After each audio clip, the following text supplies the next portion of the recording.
You're good to go. Right, very good. Thank you, Scott. Time is 7:05 PM. I'd like to call to order this regular meeting of the Newington Town Council for Tuesday, October 28th. Please rise for the pledge of allegiance. I pledge allegiance to the flag of the United States of America and to the republic for which it stands, one nation, under God, indivisible, with liberty and justice for all. Okay. You have a roll call, please, Susan. Yes, Councilor Bergeron. Here. Councilor Gonzalez. Here. Councilor McKee. Here. Here. Lee. Here. Councilor Ford. Here. Deputy Mayor Rada. Here. Councilor Siniakos. Here. Mayor Fisher. Here. All right, you have a quorum. I'll just point out for folks who are viewing on Zoom, it looks a little different this time. We're in the Helen Nelson room today because our early voting is in the council chambers. All the same people, same place, but different place. So that's why it looks a little different. Next on the agenda is approval of the agenda. Any changes that need to be proposed, John? Yeah, the only change would be that the proclamation for Billy Califano is gonna have to get deferred until November as he's under the weather today, unfortunately. If there are no other changes, I would entertain a motion to approve the agenda with the changes on. Second. Motion by Councilor Mankey, seconded by Councilor Ford. Any further discussion on approval of the agenda? Seeing none, all those in favor? Aye. Any opposed or abstain? All right, motion carries unanimously. We have some very interesting presentations tonight. And tonight we get to start off with one of my favorite things we get to do in this as a council is we get to honor our Teacher of the Year every year. And tonight we are honoring Antoinette Serrano for being our Teacher of the Year, and I have a proclamation to read. Proclamation of the Newington Town Council. Whereas the Newington Board of Education and the Newington Town Council take great pride in recognizing one exceptional teacher in our public school system every year as Teacher of the Year. And whereas Antoinette Serrano is a third grade teacher at Elizabeth Green Elementary School, beloved by students, parents, colleagues, and administrators, past and present alike.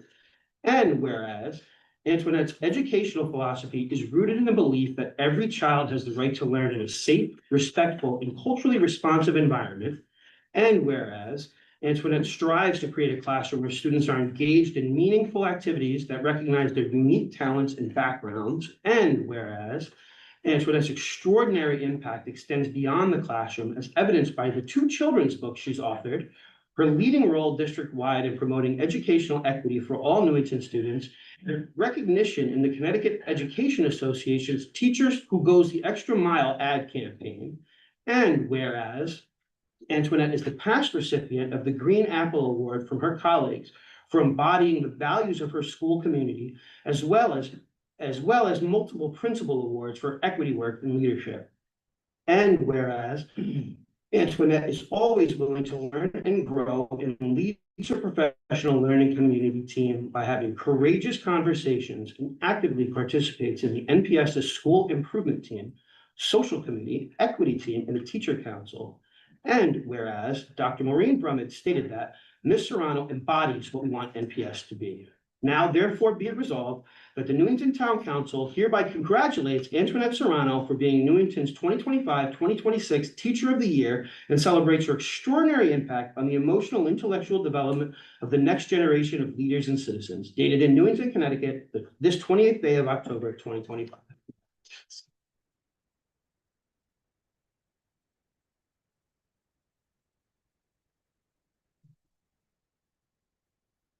No, not yet, not yet. Oh, not done. We had a motion made. Can I get a second? All right, second by Councilor Mankey. Any discussion from council on this? Councilor Draco. Well, it's quite obvious that your passion and your expertise, your enthusiasm is recognized not only by your students, but also by your colleagues. Because reading through this, not only have you been recognized as Teacher of the Year here in Newington, but there's been a lot of previous honors that you've received from colleagues, both within the school system that the administrators that we worked for, and also at the state level in some of your organizations. It's cool that you're doing some authoring on the side. And I just want to say that I'm going to wish you continued success in your career, impacting, our children, our students here in Newington. but also for you personally, for more growth and more opportunities in the future. So thank you. Thank you, Counselor. Deputy Mayor Rada. Yes, this, just reading through this, I'm sure that there's a lot more that you do and that have done. That there wasn't even enough room to put in here. I want to congratulate you on your award and your other awards. And I'm sure that there will be many more coming in the future. The fact that you are an educator, you're an author, you really are, excuse me, someone that not only the children that you teach can look up to and learn from, but parents, families, and the rest of our community. So congratulations. Thank you, Deputy Mayor. Counselor Maggie. I just would like to also congratulate you on this award. I'm the proud father of a teacher, fifth grade teacher in another district. I think of all the awards here, all the kind words here, I think what stands out to me is beloved by your students. I think of everything that you do. If your students love you, that says enough. I think that's important. I think that's what you go into teaching for. That's what teachers go to be teachers for. And I think that's way we shape what the future of our civilization is how we teach our children. So I would commend you on all that you do for us here in town and all that you do for our students and the third graders in the district. Thank you. Okay, Counselor Nagel. Thank you for all the many years, and I know many more, we hope, that you would put in the elementary schools. I'm a former high school teacher. I say that every time. And so I know that may seem hard, but elementary school is even harder. And truly, you have a firsthand way of forming and shaping students to become proud residents of not only the country, but specifically of Newington.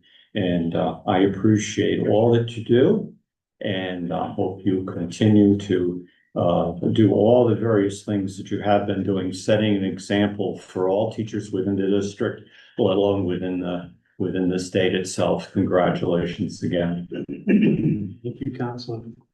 Counselor Floyd. Thank you, Mayor. Ms. Serrano, I want to congratulate you along with my colleagues here on this amazing achievement that's been the result of a lot of hard work and dedication. I had the real privilege of getting to chat with you at convocation a couple months back and got to see firsthand just how much you care about your students and creating well-rounded citizens, even at such a young age. And at that age, you are a lot more than just a teacher for those kids. And I think you know that. I also had the privilege of chatting with some of your former students after we talked. And I got to hear from them what an impact you made on their lives. And it's just amazing the work that you've done and how you've been there for this community. The things that you've done with no expectation of any reward, but in private, it gives me a lot of hope. So thank you for everything that you do, and I wish you all the success. Thank you, Counselor. Counselor Gonzalez.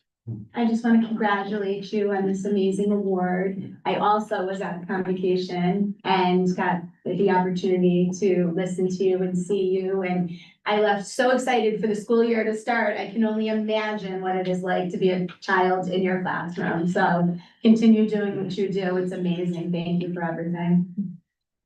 Thank you, Counselor. Counselor Page. Thank you, Mayor. Yeah, along with all the other comments this evening, just a reflection when I've asked my own kids when they were younger at home about their school year, their experience in school.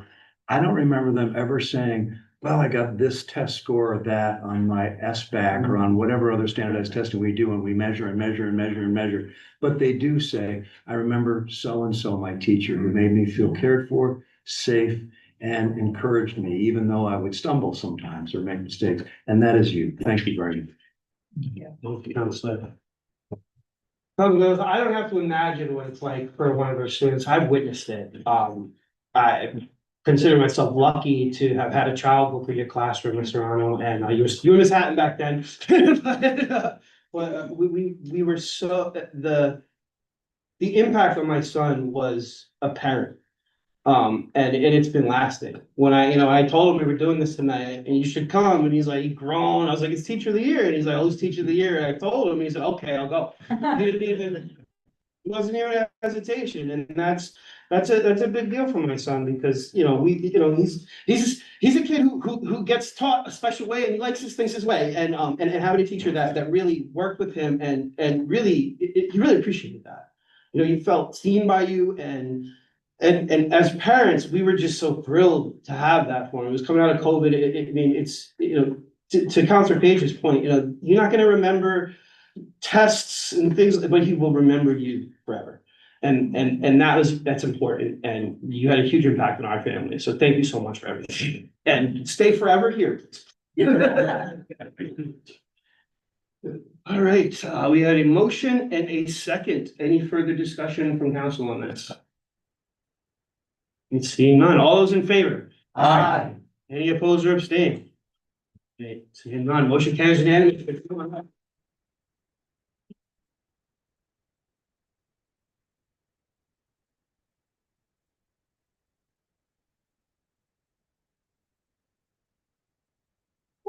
Come on, please, feel free to say any word. Can I stay right over this word? You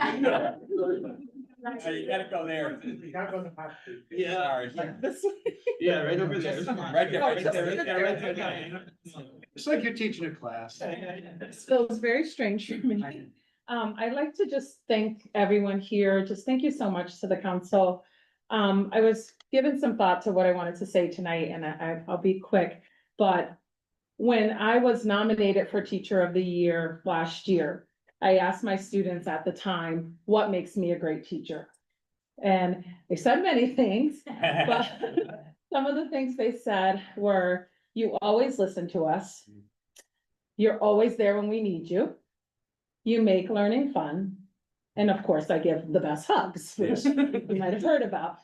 And I really feel so happy that I get to do a job that I love every single day in a community who has welcomed me from the very beginning and has been so amazing for the past 27 years. So I just want to say thank you, and here's to many more years of Yes. listening to my kids, being there when they need me, giving those hugs, and of course, making learning fun. So thank you guys so much. Thank you.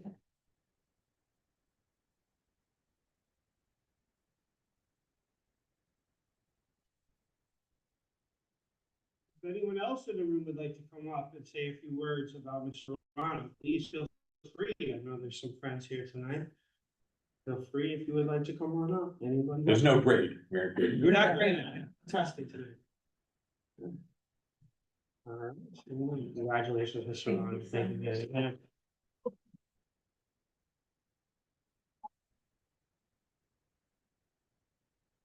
All right. Love doing that. I'm so awesome. I'm so excited to do that.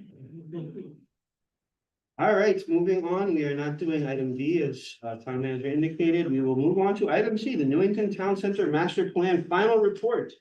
We are joined today by Kimberly Baptiste from College Engineering and Paul Dixon. Come on up. We'll have Scott set up the monitors so you can actually see the presentation.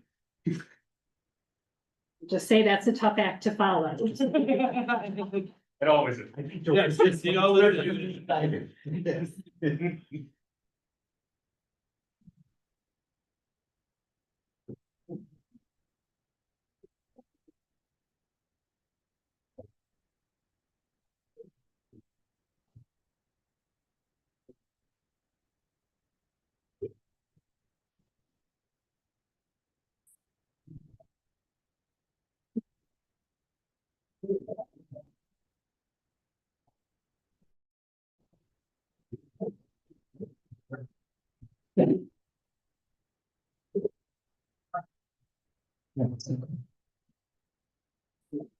All right, well, thank you for having us here tonight. So we're presenting the culmination of kind of the process we've gone through for the Newington Town Center Master Plan.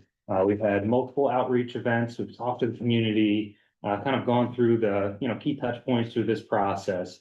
And what we're presenting tonight is, one vision for the town center. A lot of opportunities And again, I'll kind of preface it as this is kind of a starting point for the community with the town center plan. With taking these options, taking this opportunity and helping the council and the town identify what we will do moving forward in the town center. And also opportunities for, as we know, the Hartford Healthcare site, which will be sold sometime in the near future, as soon as they put it back on the market and go through that process. And it does look at a vision for that site, again, that has been supported by the community through outreach. So again, Kimberly Baptiste is here tonight. She has been instrumental in this plan, and we'd like to kind of kick it off. Okay, great. Well, thank you very much for having myself and Paul here tonight to present the final recommendations and the final plan. For those of you that have been to any of my previous meetings, you know I normally don't sit and present, so Paul and I are going to see if this means I'm to swing my arms less. Good experiment. But in addition to thanking you, I wanted to start off kind of first slide. Isn't working, that's the thing. I'm close enough. Is it not?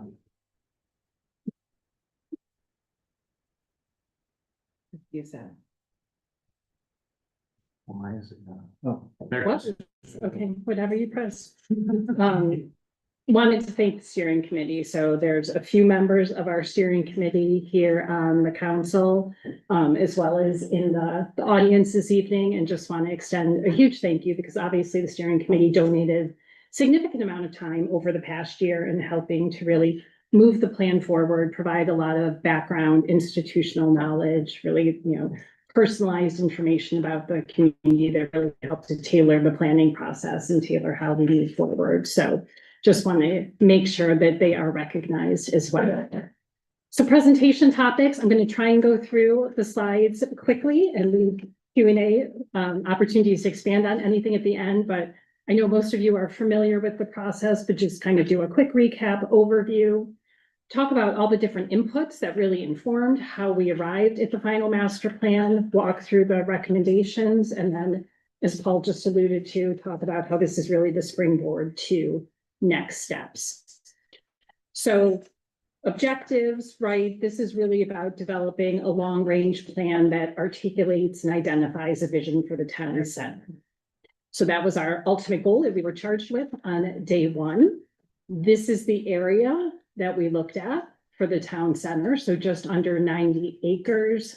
Everyone's pretty familiar with the study area, but East Cedar Street at the north end, Main Street along the western boundary, and then the Hartford Healthcare really forming the entire eastern end. We did identify, and this is actually the wrong map because we ended up with 3 sub areas.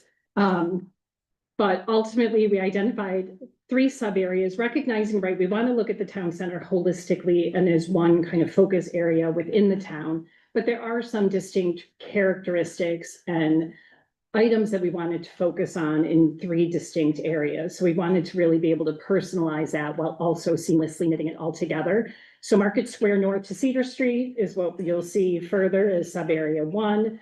Market Square down to Northwood Plaza, sub area 2, and then the Hartford Health Complex. We've been at this for about just a little bit over a year. Started back in September of 2024 with some initial visioning, developing the inventory and analysis until this fall where we've arrived at the final draft plan. Community engagement was the one kind of consistent string through all of the different phases of the planning process.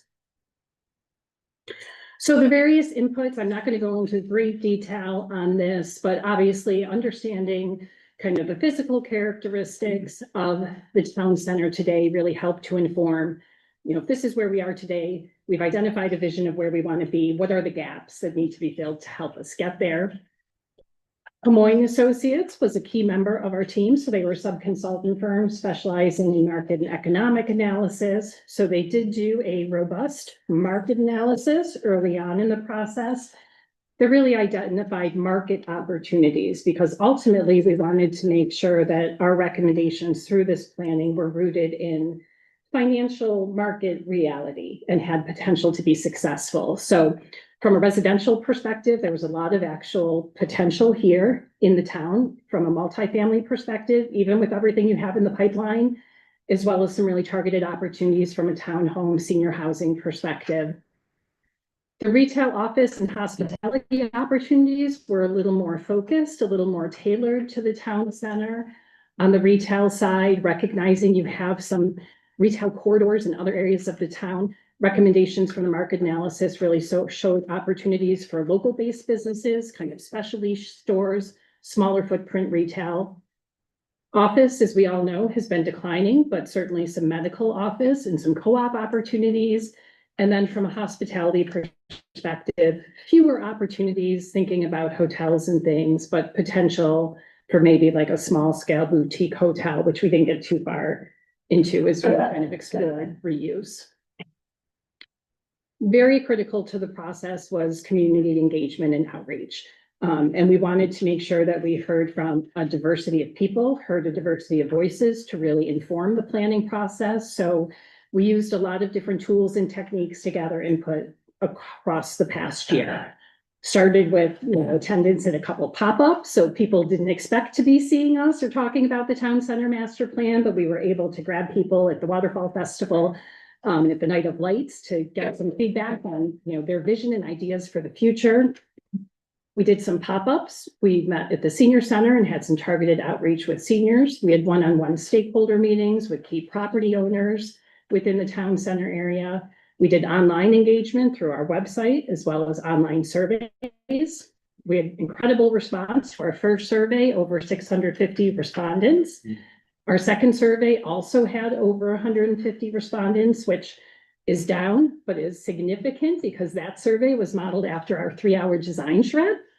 So it was not a quick and easy survey to get through. So the fact that you had 155 people sit down, spend 45 minutes at their computer because it was important enough to provide feedback, I think is very telling. We also had 3 formal public meetings across the process and then provided updates to the P&Z Commission as well. As I mentioned, we did have kind of an online outreach. So the survey was available through the project website, which is newingtontowncenter.com. Throughout the course of the process, there was an open comment box as well, so people could kind of type in comments along the way, and we've kind of documented those and included those in all of the public comments as we moved forward to make sure that they were given equal consideration. So what we heard, very hard to simplify into 8 Post-it notes, but some of the key themes, and again, there were a number of themes for each of the sub areas I'll get more into, but people really see the fact that you can park and then walk to a variety of different things is a real asset. I said, this is the first community I've ever worked in where people have said positive things about parking at the beginning and not complained about it. So I thought that was important to emphasize. Everyone loves the walkability and small town character, but at the same time, emphasize the desire to really focus on improving that pedestrian experience.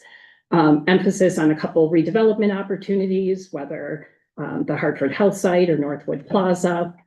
Traffic, of course, always a concern. So just, in the back of our heads, thinking about how will all of this ultimately impact traffic, the desire to see more public art or art-related uses within the town center, as well as more restaurants in the town center.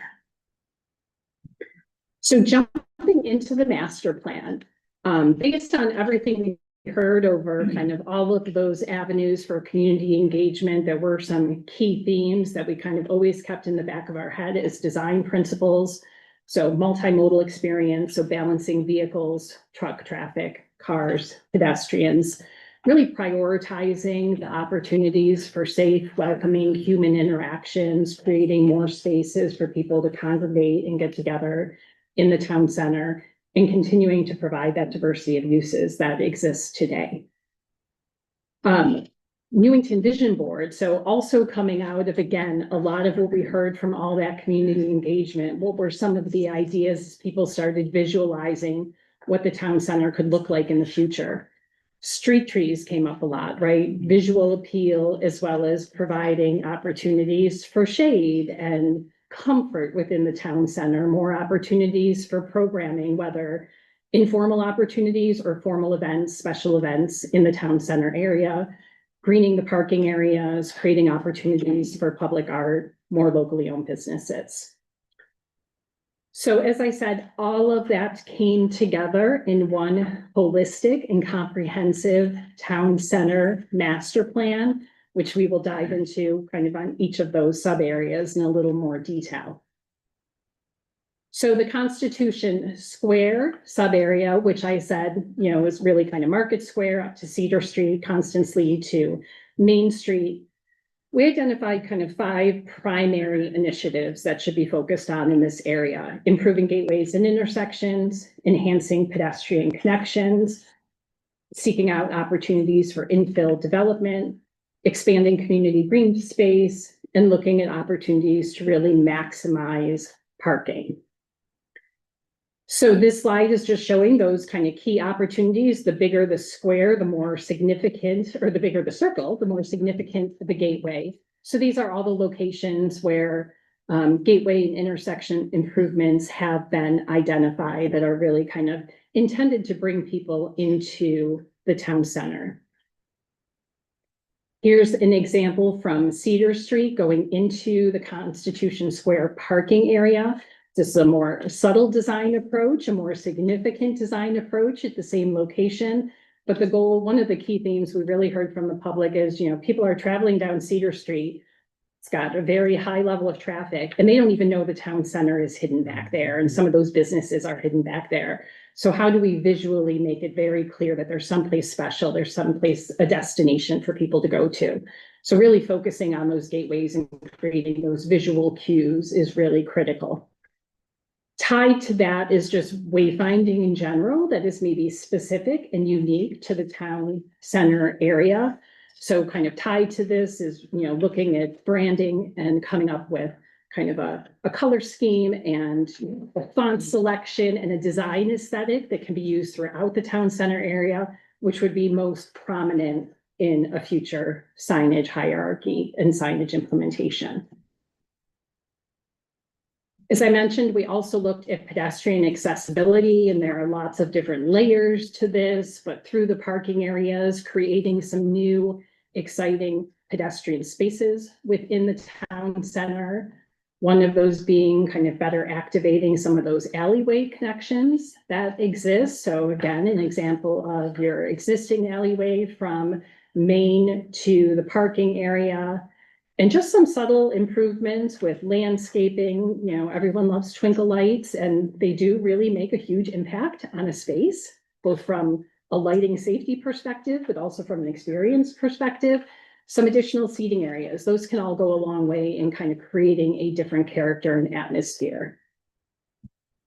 Also identified a new pedestrian gathering area. I will do a little asterisk here. This is privately owned land, so there would need to be some additional coordination, whether easement, some kind of partnership with the private property owner, but a really underutilized area, again, connecting the other end of the parking lot at Constitution Square to Market Square that could create a really unique and significant public space in that area. So just something to be considering as the town moves forward with implementation.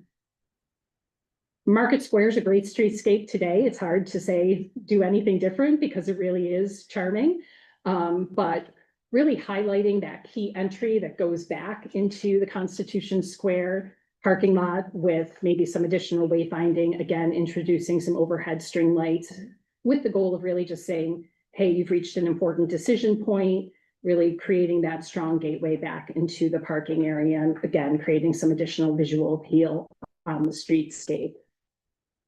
Behind the Keeney building is a really unique alleyway space. I don't know if everyone's even been back there or realizes the alleyway that exists. It's a little bit narrow in some places, widens in other places, but as you can see from some of these representative images, even when you have a narrow space, you can do a lot to activate it. And as you and we all together think about potential future reuse at the Keeney building, this could create a really significant additional public space that could really tie into any future uses there and better connect the businesses that exist along that south side of Market Square. Infill development in Constitution Square, so pretty built out. But in looking at both vacant sites as well as talking to some property owners, did identify 3 properties that are kind of prioritized for potential infill development. And we identified potential building footprints that could be accommodated in each of those sites. The community green space, for those of you that were the design charrette, we spent quite a bit of time talking about the community green space. There were a lot of different ideas about how to better activate this space and maximize it.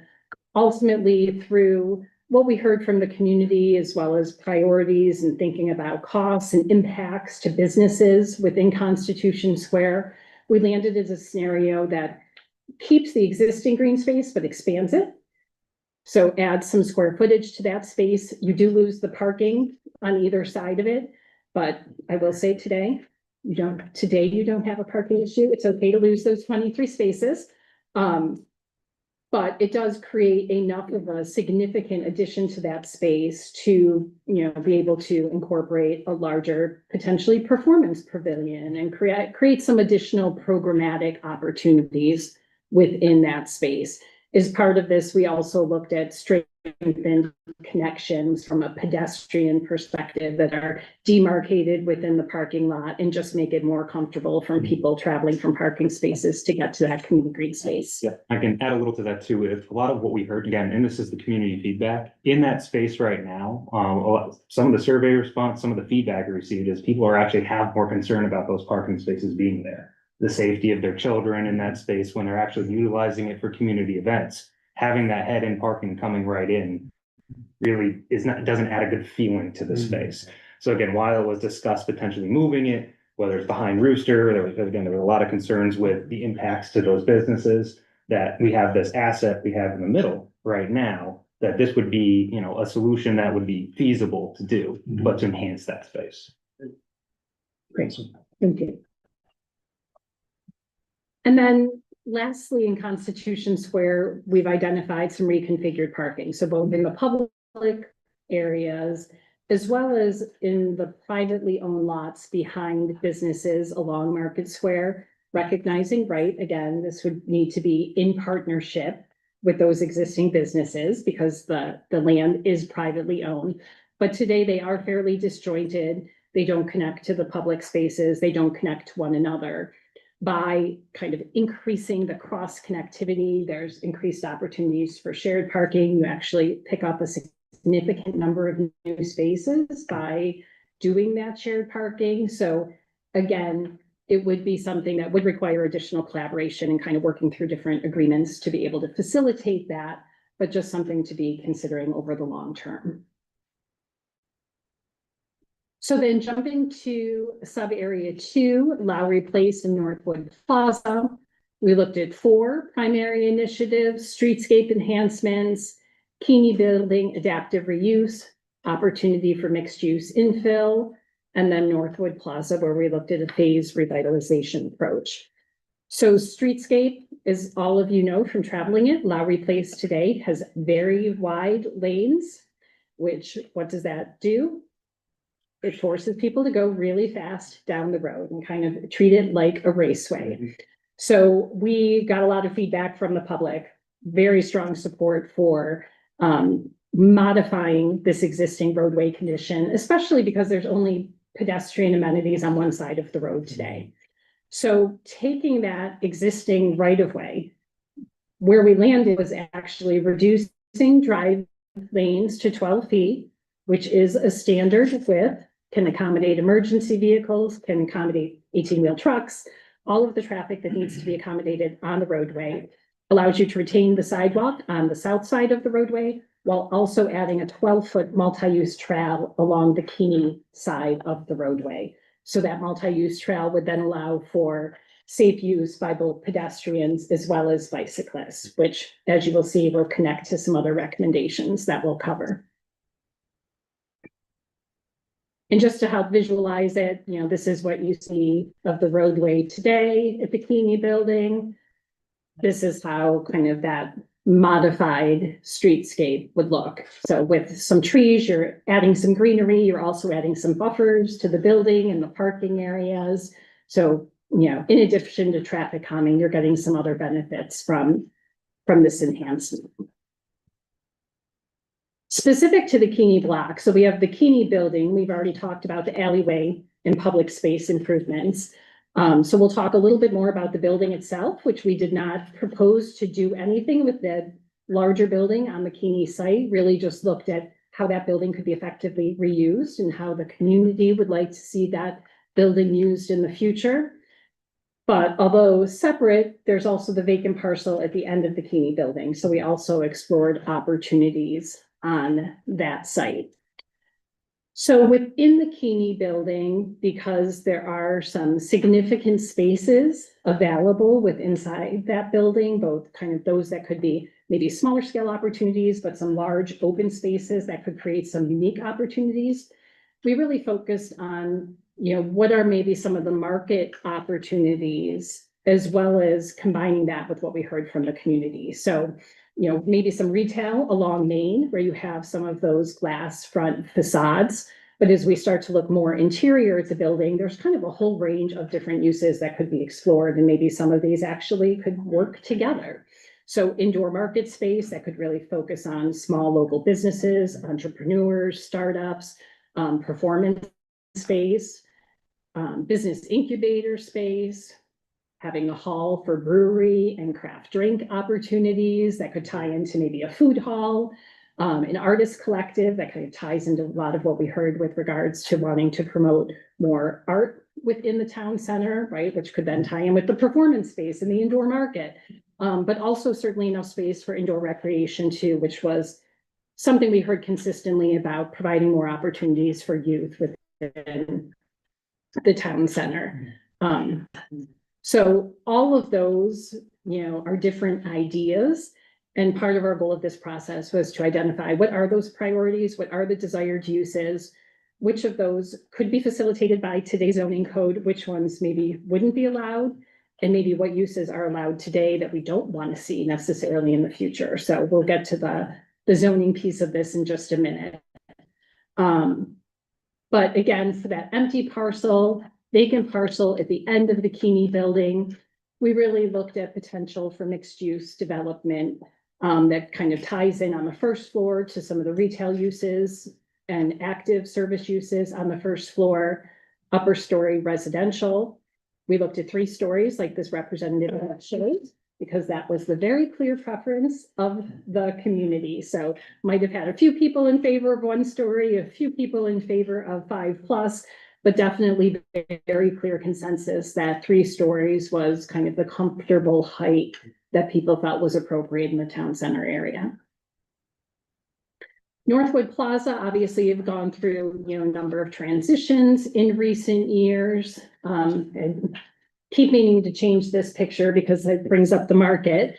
But obviously, there's some new uses in the building today, and we really focused on recognizing that this would most likely be successful as a phased approach to redevelopment. So the first phase really being about site enhancement. So kind of continue to focus on filling that existing space with viable uses, look at some facade enhancements to the building, look at some parking lot enhancements, and then also kind of maybe tying into the Lowry streetscape, looking at some streetscape enhancements with some signage, landscaping. So here's kind of that hypothetical first phase. So not too significant, but starting to just green and enhance, the site from kind of a visual perspective. Phase 2, which is shown in the yellow footprints here, focuses again on kind of that 3-story mixed use scenario. So looking at opportunities to provide some additional square footage on the first floor for commercial, office, service-oriented uses, and then on the upper 2 stories, multifamily residential.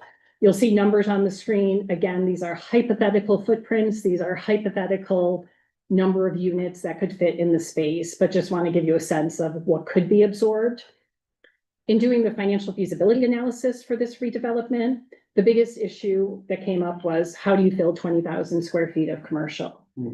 Well, one of the ways you fill 23,000 square feet of commercial to make room for phase 3 is you move the existing businesses in Northwood Plaza up to this new development. right? And you've got instant tenancy in those buildings that then allow you to move forward with phase 3 of the development, because the thought is from the market analysis, the residential units could be absorbed fairly quickly. So this is a visual of what that phase 2 could look like, with the mixed use development in the front, the existing plaza remaining in the back.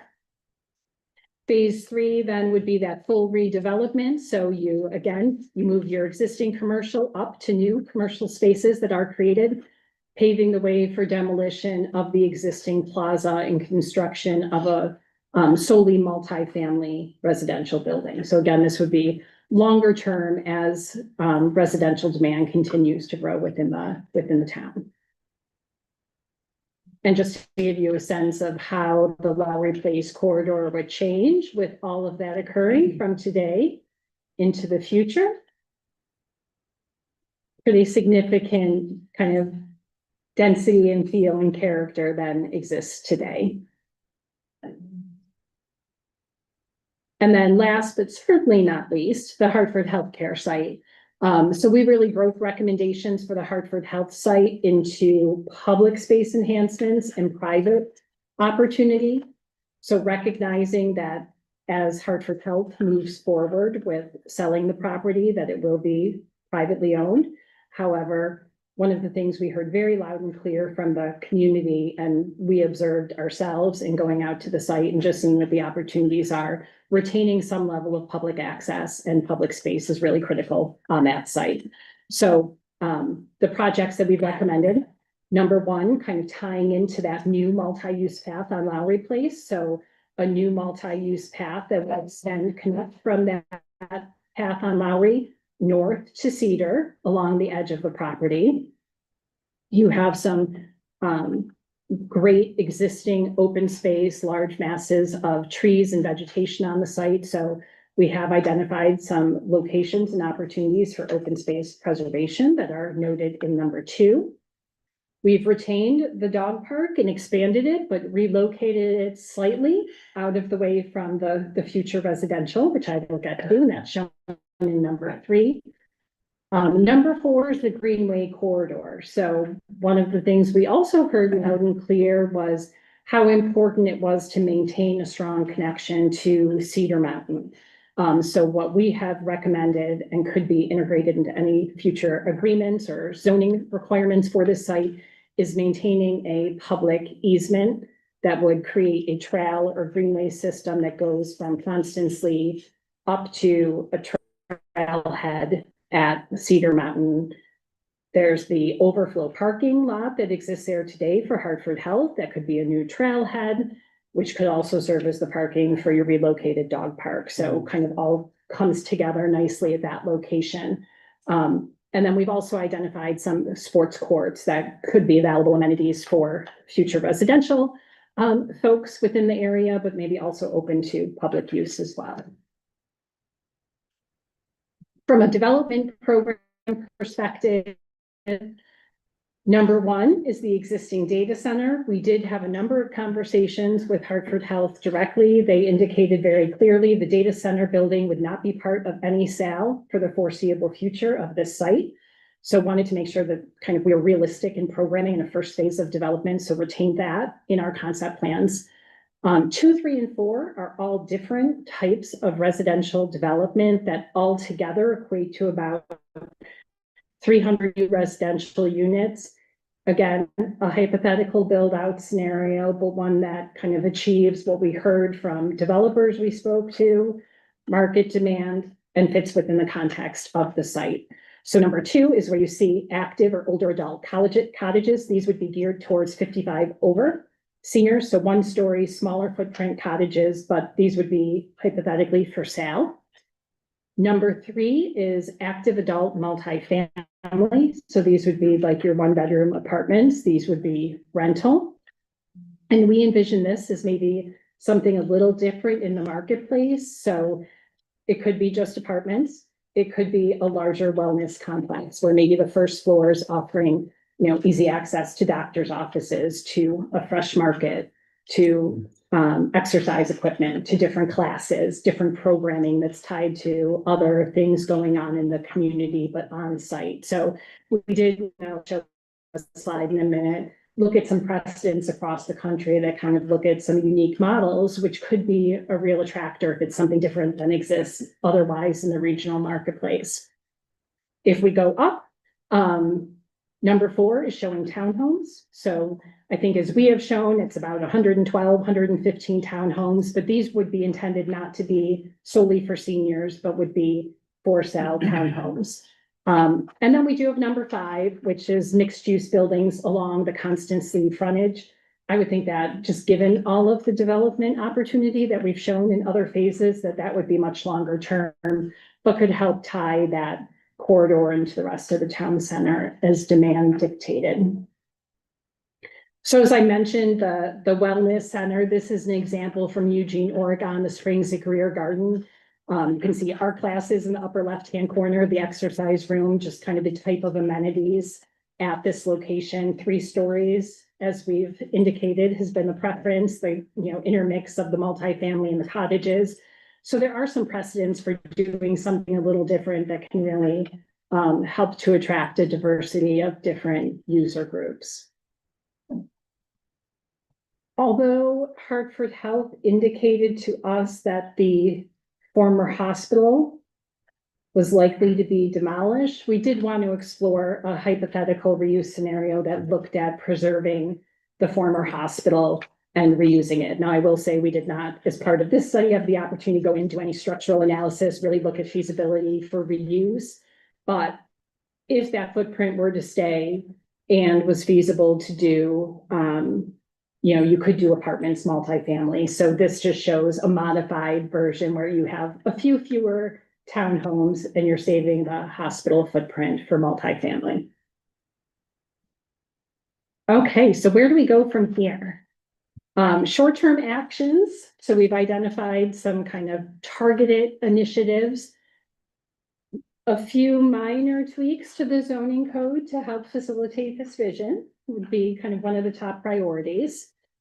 Although there's no significant parking issues in the town center today, now is a great time to really do that initial baseline study and really understand what exists today, what are the opportunities, because as you see new investment and development come in, having that baseline will help you make better informed decisions about future parking requirements, or maybe where can you give a waiver to some parking requirements, or what are some other tools or mechanisms that you may need to pull the trigger on moving forward.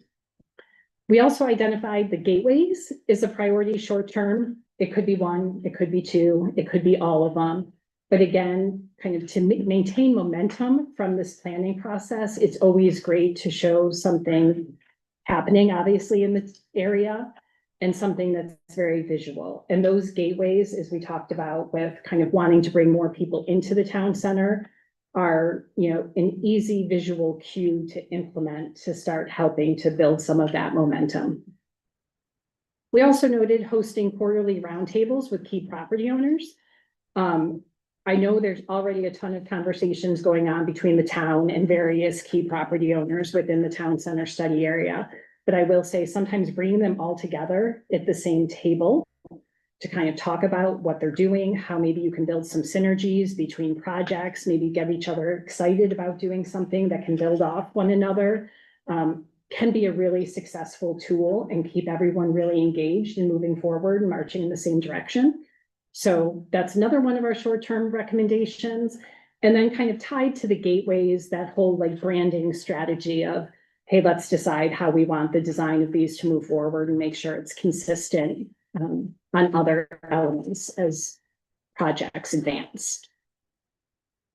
So from a zoning perspective, 2 areas where we would suggest changing zoning designations, the Keeney property, really to, 1, limit the uses and make sure that all of the desired uses are captured. I would say the zoning today allows for maybe more uses than is consistent with the vision of what the community would like to see moving forward. So there may be some opportunities to kind of tailor that as part of a new district, reducing the setbacks in case any property changes were desired in the future. It is a plan development, so changing that impacts other areas of the town, which is why the recommendation is made to maybe look at kind of a unique district or another district that might fit that space better. Hartford Health, as everyone knows, is public land today. Again, suggestion for creation of a new zoning district that is really tailored, such as like maybe it's a residential planned district. And building in some of those opportunities to require some open space preservation as part of development or public access and connectivity. So again, these are just some initial considerations. Obviously, when you move forward with any zoning changes, there will be far more discussion and far more in the weed conversations about how to do this best. And then as it relates to the business town center zone, which is a lot of the town center, nothing too significant, I would say. Consider removing drive-throughs as a permitted use. No, there are a number of existing drive-throughs already in the town center. All of those uses would be grandfathered if you were to change this regulation moving forward. But given the emphasis and focus on pedestrian connectivity, walkability, bikeability, just a consideration to really kind of emphasize that. Reduce the required setback to 15 feet is kind of a standalone requirement. And then you do have, some nice design guidelines and standards in your existing BTC zone, but I would say one area that maybe could be strengthened is design standards for building signage, and maybe looking at opportunities to make that more cohesive moving forward and kind of fit into an overall design aesthetic. When I like to just add to that, that those community, having the round tables with the businesses is going to be very important as we move forward to any changes to the business town center zone. Because any impacts, any changes in zoning can impact those owners. So this is not something, again, there have been no changes to the zoning. This is what sets us, again, it's that springboard to move forward. But that's going to be a very strong community driven process that all of those business owners will have, let's see, at the table, have discussions with the town and say, how can this impact you? Because that's going to be very important moving forward for those businesses to make sure that we're not causing them any undue hardship in the future. Because having one decision, all of a sudden they have an issue with their business. So that's something we're going to have to, definitely be cognizant of. And we do have an implementation strategy for public projects. I'm not going to go through this in detail, but essentially, identifying all of the public investments and identifying, just for planning purposes, right, whether any additional planning or design is needed, what's the estimated cost for that, and then estimating out potential construction costs, just so you can be thinking about, potential grants to pursue or, funding to allocate as part of budgeting. From a private perspective, obviously a lot harder to put a price tag on the actual construction costs and development because all of our proposals are hypothetical footprints. So, the real thing that we focused on was financial feasibility of some of those key recommendations, and that is included as part of the study. There are some gaps in funding, kind of doing, a baseline analysis, again, based on a lot of assumptions that we put into, construction costs and potential, rent numbers. But there are a lot of different tools and techniques and incentives out there that can also be explored to help bridge those gaps and make those projects feasible and desirable and attractive to attract that private investment into the town center. So with that, thank you. I'm happy to answer any questions. Open it up to the councilors. Any questions you have? It's a great presentation. Good to see a lot of them along the way. Councilor Kenyatis. Yeah, so it looks awesome. It was very cool. I think it's very, it's in line with like, we don't want some sort of like crazy downtown area like West Hartford or something like that, but it brings kind of like home charm to it, which I like. A lot of this is like, hypothetical in the ether, and it involves like a lot of like that private partnership, like you said. Can you give us like insight, like how those stakeholder meetings went? Is there a lot of enthusiasm? Has there been pushback from some of the business owners downtown or? All the primary business owners and property owners within the town center, we were able to connect with. There may have been one that we weren't able to connect with. But those that we did speak with, yes, 100%, commitment and enthusiasm at the time we spoke with them. Thank you, Council Page. Yeah, thanks, Mary. Really fantastic. Thank you very much. A couple comments and then I'll refer to the rest of the council.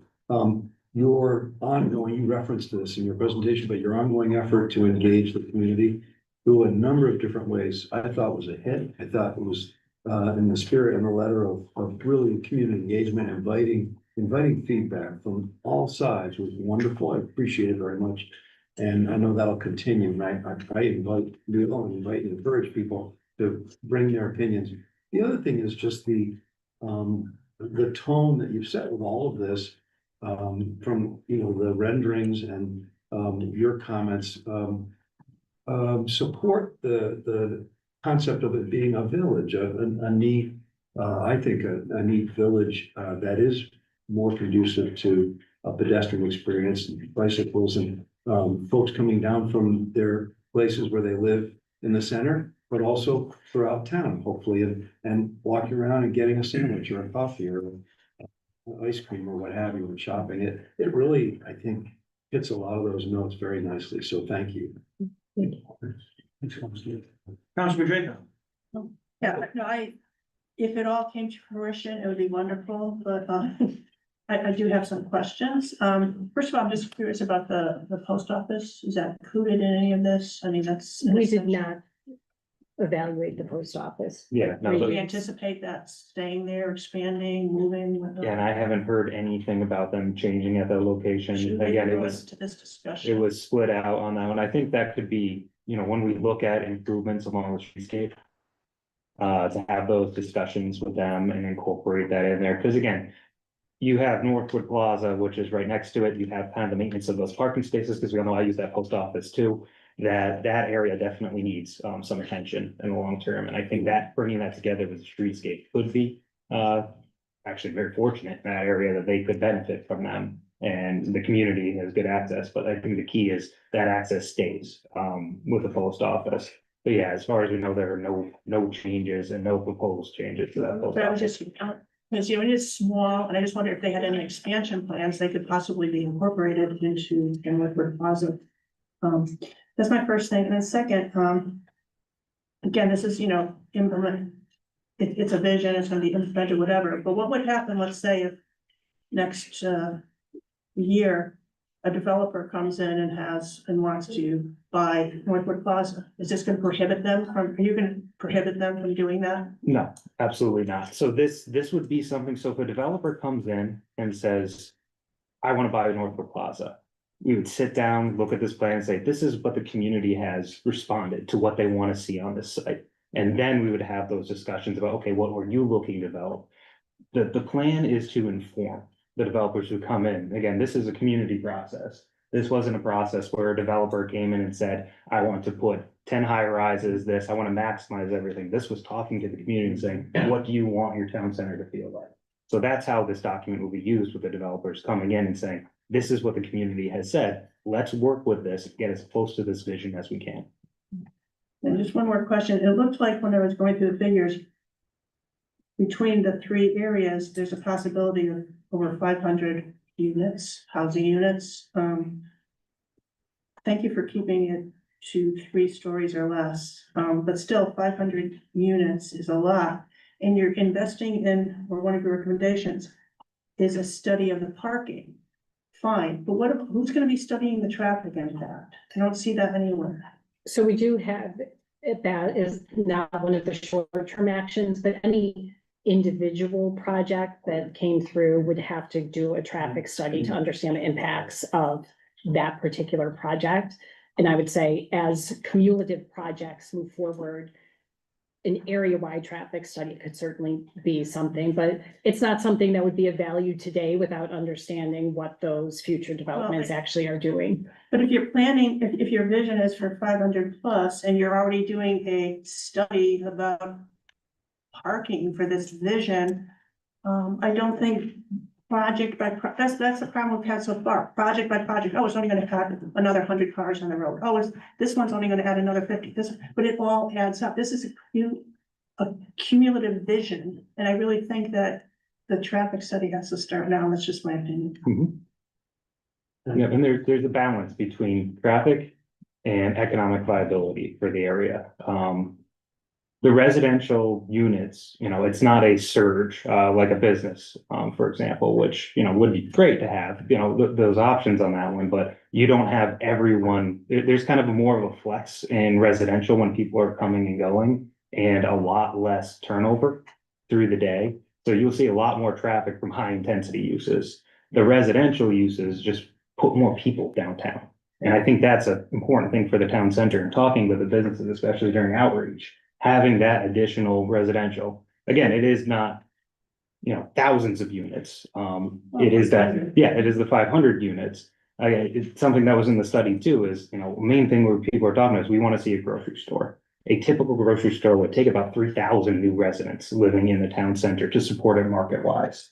So that's kind of where we end up as a community with that. And I know the community definitely wants that there. We hear that loud and clear.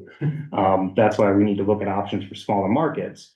But having that extra residential within the area, that's something that actually excited the business owners, because that's more opportunity for the restaurants and for the businesses for people to go. No, I get it. Like I said, I just think that would not be too soon to start because, yeah, okay, maybe you're saying the residential is gonna be in the morning or afternoon, but I mean, realistically, there's gonna be 1,000 new cars, because every residence is gonna have 3 cars. Nobody has one car. Plus the new businesses and the excitement that's gonna be, there's gonna be a lot more traffic and it can't be ignored. So. Yeah, and there are a lot of things I do go to. I'm working with a town engineer and we're studying the DOT plans that they're looking to do. There are a lot of traffic signal upgrades. There's a lot of technology that's coming out and in that world that can kind of work to get the traffic flow better by still keeping the same safety standards. So I think that's the way we're going with the adaptive traffic. And I think that's something we should look into when we're looking at the downtown area. If we are expanding, that we work with our partners at the DOT and say, what are you doing for this area? And try to make sure we keep that those projects focus to our area that sees growth. And the pictures look fine, I'd love to see it, 15, 20 years from now, 10 years from now, 5 years from now. Yeah. But I hope it, materializes the way that we envision. Thank you. Thank you, Mayor, and thank you for this amazing presentation and all of the work that you have done, that we've done, that Moyne has done, that so many stakeholders have done to bring this to fruition. It's amazing, it really is. And in particular, I want to thank you for engaging the stakeholders and the community in such a respectful and responsive way throughout this entire process. Because this is our baby, right? And we don't want anybody messing with it. And so to come into the community and have the pop-ups and do the charrettes and give people pen to paper, write what you want to see, draw out what you'd like to see. I think it was just such a beautiful exercise in civic engagement, and I'm very grateful for it. I have a couple of questions in particular. One was about the housing itself. A somewhat different question from Councilor Draco, but you kind of lay out through the market analysis and through the recommendations why this specific kind of housing is marketable in this area of town. Can you just speak to that a little bit more? This may be more a question for Moyne, but just the same. Why this kind of housing in particular? What was the community's response to that kind of housing, et cetera? Yeah, and I think, right, the market analysis clearly indicated multifamily and townhouse. And then we spoke to some local developers as well to kind of ground truth, right? Because it's the market analysis is a lot of data we're pulling from a variety of different resources. So we like to kind of ground truth what is getting pulled from that. And we did hear the same feedback of that's the type of projects that they're doing. And then they added to it, especially senior, right? That is in demand, and that is something that we're seeing regionally as a huge trend and a huge need, which kind of tied in with the types of footprints and market data that we were seeing, right? Because multifamily can be senior, townhomes were also identified separate from the senior need, as just kind of lower cost is subjective at this point, but is a lower cost footprint for maybe first time home buyers or people looking to downsize but stay in the town and in the community. So I think all of that, the market data and kind of the ground truthing with developers, very much aligned with what we heard from the public through the community engagement process. Certainly very specific to the senior housing gaps and needs and very specific to the town home needs. That's great to hear. Thank you. Just another question I had was about the kind of buildings. Obviously, you spoke to the overwhelming preference on height. But aside from that, we hear a lot of times, especially in this area, and Councilor Page, you just referenced it, this kind of village feel, this small town feel. Yeah. As far as, what's the question? As far as guiding development in this area to adhere to that kind of feel, so not just gray boxes that can be switched from one business to the next, but that have a real place about them, that feel like that maybe colonial, small town England feel. Yeah. Is that in the kind of zoning recommendations that you would suggest that's more where that discussion happens, or is that more of collaboration directly with the developer where that happens? I think it's both, right? Like needs to be in zoning and then needs to be in those meetings that Paul was referring to, right? Where you're sitting down, the town sitting down with developers and kind of saying, here's what we'd like to see and where can we come to agreement between what our vision is and what we want to see and what you're willing to do. Yeah, and we do have design standards in the town center overlay district, but I think it's time to update those. Those are an older document and there are some visuals, but I think as far as zoning code and design standards go, visuals are going to be key for a user-friendly document. To really understand what we're looking for. And that's going to be community-driven through any zoning process. Thank you so much. Councilor Macon. I would like to again, thank you. I sat in on the steering committee and I attended a number of meetings over the last year.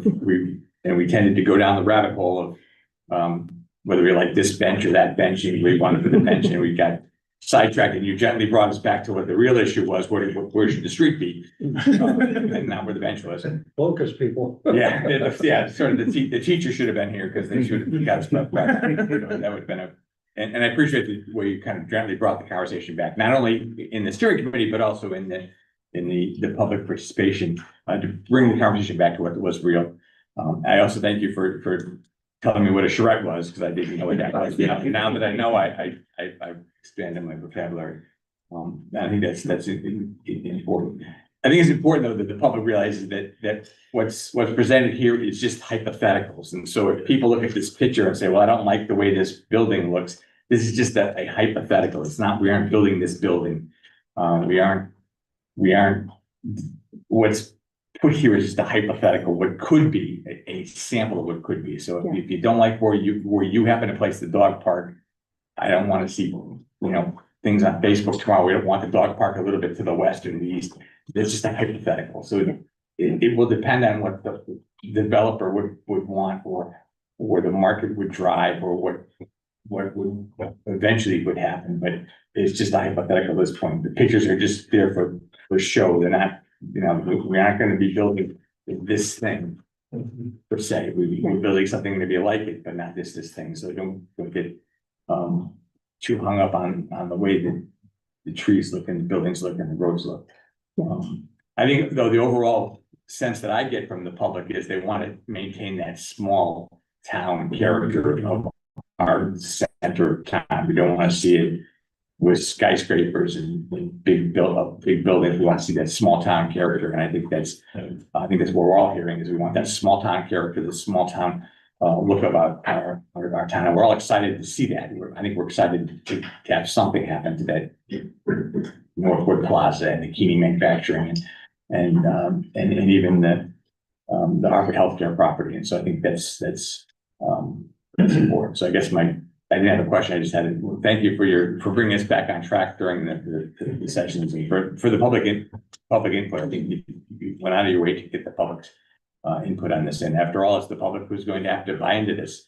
Because if it's built and the public doesn't like it, then they're not gonna come downtown and they're not gonna shop there, they're not gonna get their coffee there, they're not gonna get their haircut there or their nails done there, they're go someplace else, so. Thank you. Counselor Nagel. Thank you, and thank you for a presentation. I haven't been actively involved in specifics as others have, so it's a lot to take in. Very comprehensive. I'm happy to see that you took the vision that was there to begin with, not the restate whatever, but Marketplace, Constitution Place, or Square. I was there at the beginning of that when that was first dealt with and revamped. So I'm glad for that reason that you carried forth with that. What made you choose some specifics over others? I'm glad you didn't use the word grocery store. So I know the majority of the people would like to see one there. For instance, what made you choose to I don't want to pick on it specifically, dog park or other things that this has anything to do with the outcry that the public had to maintain? Specific to the dog park? Or other things that you did mention specifically? Yeah, no, I think any of the items that were specifically called out were because it had come up as part of our engagement process as being an amenity or something that the community felt strongly about keeping, retaining, adding. Maybe there's some things that you didn't see, removing, right, in some instances. And then, you know, from a land use perspective, again, we really wanted to make sure anything we mentioned was rooted in some, you know, the market analysis. Does this include the Hartford Healthcare property? Yeah. Which we have wrote that majority of people want to see, if anything, the types of residential development there Yeah. as opposed to retail. Yep, one of the things that came across loud and clear in the design charrette, where we had one exercise specific to the Hartford Health property, was cottage footprints, townhome development, senior housing. That was a very consistent key theme for the future of that site. And if I heard correctly previously, this vision, this project that you completed is something that would be presented for any prospective buyers in any private developments that they would wish to consider, so that there isn't a huge, not that there would be a huge department store, right, where we want to have townhouses or would prefer to have townhouses. That's a firm thing that I got from there. I want to make certain that that is true. It doesn't prohibit anything. It's the next step is to look at the zoning to enable it. So the public land zone right now would not permit any of those uses. It's a very restrictive zone that just allows for basically something like a hospital or something, you know, a state property, a town property, or something providing a larger public service. And that can have housing associated with it. It cannot. It has, you know, a little bit of flexibility in it, in what it is, but it's very singular as far as that public land. It has to serve a public good. Any changes that the town would make, you know, if the town doesn't want to see a large, you know, huge building up there, which is definitely, we did not hear that from anybody. They wanted to see something that did not compete with Cedar Mountain, something that complemented the town center, that any changes to the zoning would be geared toward this type of plan. But again, it's when developers, you know, when I meet with someone who's gonna say, I'm interested in this property, I'll have a copy of it ready for them. I'll be like, here you go. It's a long read, but the executive summary is good to look at first. But, you know, any questions they have, a lot of it is to inform that process. And that's the key aspect of saying, this is what the community has told us. So what they come to the community and they come to the TPZ and they come to the town saying, this is what we want to build. We have this as a founding document to say, okay, this is what we heard. We went through this process and this is what the community would like to see. And then you kind of work in between, but this is the good baseline for them to work from, to understand what the community wants in their downtown. Okay, good, thank you. I know I'll think of other detailed questions, but that's for future people to decide, for whoever may want to come in and build on and to what we already have here in Newington. So thank you once again for a comprehensive project. want to thank you as well, and, I know all the work that went into it, and I really appreciate, all the work you guys did on, public engagement. Just a couple comments, Paul, you mentioned that, the business owners particularly are excited about this. I think it's important to point out that, when the Hartford Healthcare property was at its heyday, there was how many thousands of people there working every single day that would patronize businesses over there, and they're gone. And that's just not there. So I think, something to bring people there is great to enhance more customers for our businesses so they can grow and expand. So I'm excited about the prospects. I appreciate that the approach that you took, understanding that most of this is well out of our control, but I also really appreciate that there are a few areas that are very much in our control, and I think I'm very much excited about, sort of taking those next steps on some of those items to really help, show potential developers and business owners that we as a town are serious about our part so that everyone comes together. So I appreciate your effort into this, and just thank you so much for everything. I know you guys took long hours, you spent lots of time in Newington.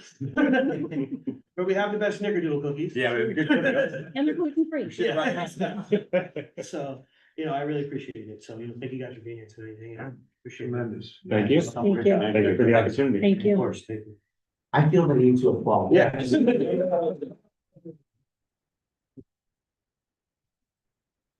Normally don't get those up. No. Can you come in the morning, John? Come on, Thank you very much. Thanks, Bob. I appreciate it. All right, moving on, we're now up to our public participation. If you are in the room and would like to speak in public participation, please step up to the microphone and state your name and address for the record. If you are on Zoom, please use the raise hand function. We will alternate between in the room and over Zoom. Sure. I'm sorry. Good evening, Mayor Truster, Town Council, and Manager Allshaw. My name is Stanley Sobieski. I live at 26 Deepwood Drive, Newington. I've been here for around 77 years. I've been around for a while. First of all, I want to thank Kimberly and Paul and the steering committee, especially Gail was on it, Tim was on it, Mitch was on it, John was on it, and myself. We went through a lot of meetings, listened to the public. We had 3 or 4 forums where they actually had stuff to input. There is no, and I want to make this perfectly clear, there is no zoning changes as of now. All right, there has not been any. Everything has been suggested or proposed, and we're not going to do anything until we hear from the general public and the plan goes forward. I think this plan is one of the better ones I've seen. I've been on TPZ now for 14 years. I've dealt with 3, this is the 3rd one of center rehab or redevelopment. This is a very comprehensive one. I'm very pleased with it. I'm really excited about some of the prospects of it. And we had a lot of stakeholders in here, as Matt referred to. We had the Chamber of Commerce, we had TPZ, myself from TPZ, we had Town Council. We've also had businesses there. And this is important. So there is, again, trying to move this forward. And as Mayor Trister said, we have very little control over what we do here. All right, so right now this is on public land with the exception of Keeney Manufacturing, which is on PD. With that, I want to thank Kimberly and her staff. I think they did an excellent job, Paul and Chris Zibido, who's not here. And thank you very much for listening to me. Have a great night, everybody. Thank you, man. Thank you, Simon. Appreciate it. I think we do have one on Zoom. You are all set. Hi, Rose Lyons, 46 Elton Drive. As much as I have sworn that I wasn't going to sit through another one of these presentations about the center district, I'm glad I gave in and watched tonight. I must say the technology in the Helen Nelson room is much better on my eyes watching it than the town hall chambers, or the town council chambers rather.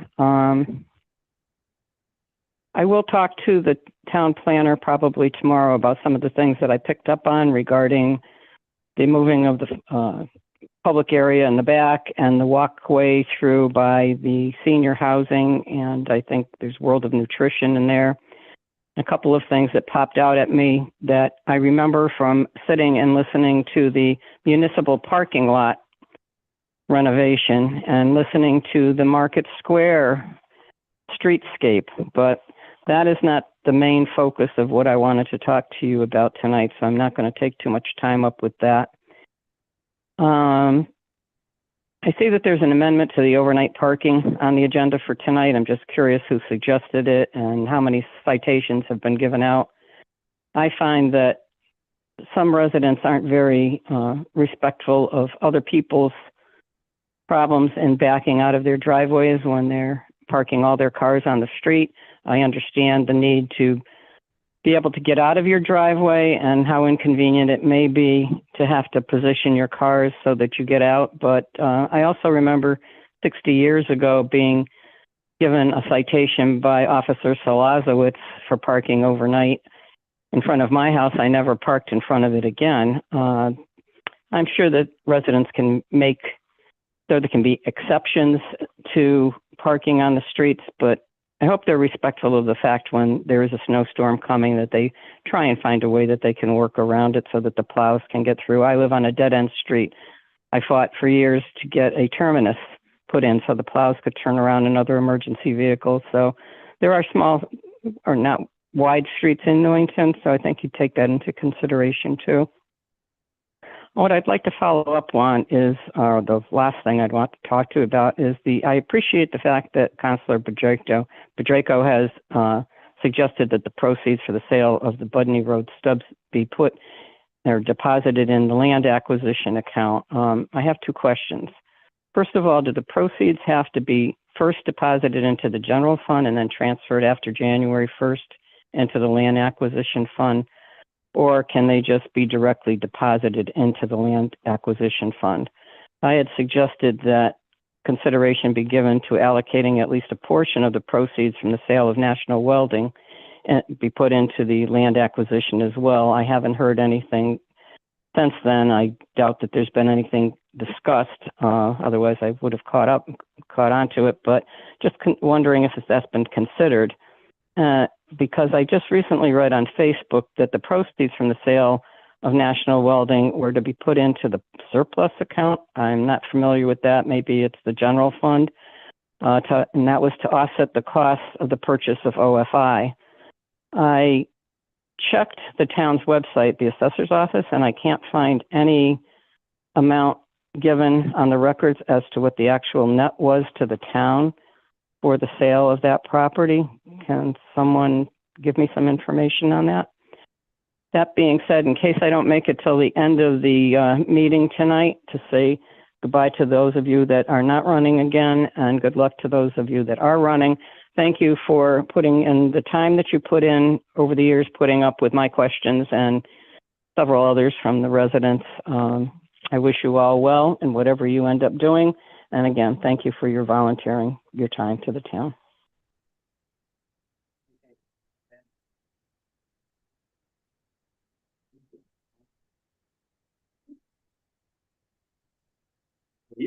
Hello, everyone. Some familiar faces I've seen throughout the years. My name is Gladys Silva Perales. I am one of the veterans that live over at Victory Gardens. One of the things I wanted to ask, I know that there's a lot of senior housing that has been, desired. Is there anything for the younger generation? And also anything for veterans, because the VA hospital is there. And so it would be great to be able to incorporate something. I don't know, have you guys ever been to the Parkville Market? Yeah. So having something like that would be great to have a startup, maybe even have it as a veteran, startup. Because so many veterans are here. I just got done with EBV, which is Entrepreneurship Boot Camp for Veterans. And so there's just so many young veterans coming out of the military now, and they're just lost. And not only veterans, but also even state workers that have, they're federal workers, not just state workers, federal workers that have come out and they're just kind of floating and not really sure what to do now. So it'd be a great transition to have something like that, do a second level of a boutique. So like the first level is all the food, you got the bars in the middle, and it's a very open festival kind of environment. And you can get the arts and the music and even have a studio. I'm an artist, so I'm always thinking art, but have a studio where you can have like a mini gallery and have several rooms in the back that have their private rental. You know how you can go to a music place and you can rent the space to do music or whatever, maybe rent the space to do art. And, you know, because some people just don't have the space or something like that. So just food for thought. Thank you, Dorothy. Appreciate it.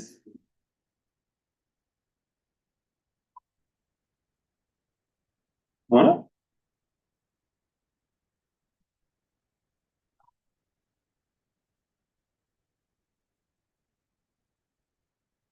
Good evening, Edward Nuevo, Surrey Drive, Newington. First I have, three things. I will have some thank yous, a PSA, and a question. My thank yous are for, Mayor Trister and his incredible team, not kicking the can and getting things finally done in Newington, and thinking of Newington residents first. The other thing I want to thank is Councilor Nagel for the fabulous job he's done as the liaison for the Newington Senior Center is deeply appreciated. My concern I have, I could certainly afford groceries because I budget well. So I'm not impacted by the huge tariffs that are causing our grocery prices going massively high. I'm concerned about SNAP and funding for nutrition that has all been cut by the Republicans in DC. I understand that the states cannot supplement SNAP because it's a federal program. I was wondering if anyone knows any information about that, how the state cannot fund SNAP because it's a federal program. And I understand that Tong is working on suing the president because there is funding that's out there to keep SNAP going, but he refuses to release that. So if we could get a clarification on that. But I wish Mayor Trister for his success, for a victory, and continue the town being a blue town and continuing the state being a blue state. We're very lucky to live in a blue town and a blue state. Thank you.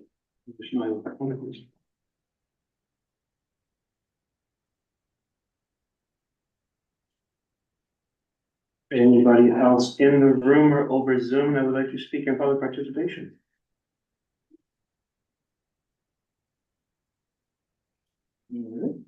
Seeing none, we didn't have any email correspondence. No. That's really good.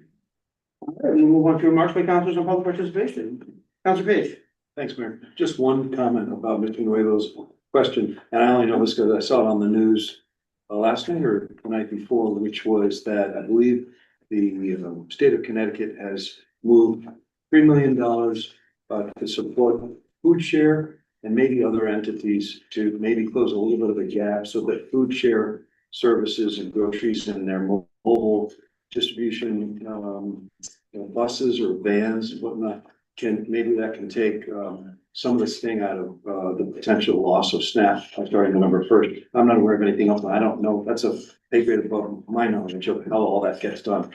But hopefully between that and, I think we all probably will say at some point tonight and our closing remarks, please, if you could throw $10 or $50 or $3 or whatever towards our own food bank. And I think they're low. We've heard from other councilors who are more intimately involved that they're low, or bring a can of this or that or whatever other box of spaghetti that we need to help each other out. So let's keep doing it. Thank you, Councilor. Councilor Floyd.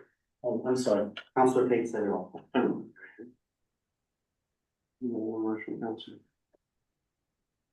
I will add to that, I think to your point, Commissioner Nagel, about funding a federal program, I think that's just adds to the uncertainty of what's happening in the situation.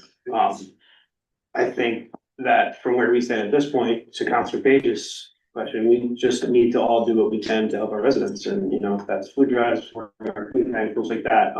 You know, we have about 2,700 people in Newington that are, potentially gonna be affected by this map loss, so it's just not a small number. And I think it's important that we do everything we can to help our residents, and we will be willing to do whatever we can as we move forward. Any other comments from council? We will move on to consideration of old business. First up is, the policy agreement with the Board of Education for unexpended education funds. We left this on our agenda from last time. Councilor Drake, you had some questions. I see Lynn is here. Do you want to? I'm prepared to, You yeah. got it? just Okay, to clarify. perfect. So, Oh, she's here. yeah, Councilor Bedrejko asked the question about, this one sentence, which was the Board of Education has transferred $1.5 million in change of unexpected funds into its non-lapsing fund, or about 1.73% of its 2024 to 2025 adopted budget. I misrepresented that based on my conversations with Janet. What it should have said was, upon approval of this MOU by the town council, the Board of Education can transfer the additional $632,256 surplus from its 2024-2025 budget, which represents about 0.73% of its budget, into the non-lapsing fund, which would bring the Board of Education's total non-lapsing fund transfer for the year to $1,503,161. So I misphrased that a little bit. It's just, if you approve it, then they will get to the 1.7. But to the mayor's point, Lynn is here to provide any more answers to more technical questions yet. I guess we'll get it started. Do you want to start it off, and then however you want to answer questions now? And then that was my concern. Okay. Because it did look like, you know, we had already done it when it wasn't Right. really what we should have done, but now you're saying if we vote in the affirmative. That's not an issue. Sorry, you had to come out. That's my cat disconnected my Zoom. You're all in there. Cats will do that. Sorry, we made you come out. Yeah. I just have a question. Got to see that wonderful presentation. That's what Becky has a question. I have a so question. she's gonna say- So that's, so your trip's not worthless. So this is money that was budgeted in a fiscal year that wasn't spent? Correct. Okay. So in a sense, this is money that you planned on spending that wasn't spent.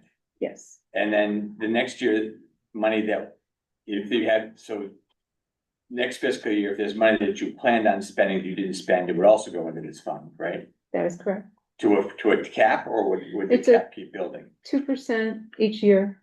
The law changed in 2024. It went from 1% to 2%. The state of Connecticut decided that schools needed to be able to put more away if they don't use it. So is it capped, or can it be 2% each year and they It's could 2% just each- fund could keep growing? It can keep growing. It's 2% each year. So in a sense, we're putting money that we've actually, I guess, in my simple mind, we've overtaxed the taxpayers this money. And then we're putting it away, but then next year we can tax the taxpayers again, and we're putting it away. And then we can do it again, we're putting it away, we do it again, we're putting it away, we do it again, we're putting it away. Is that how?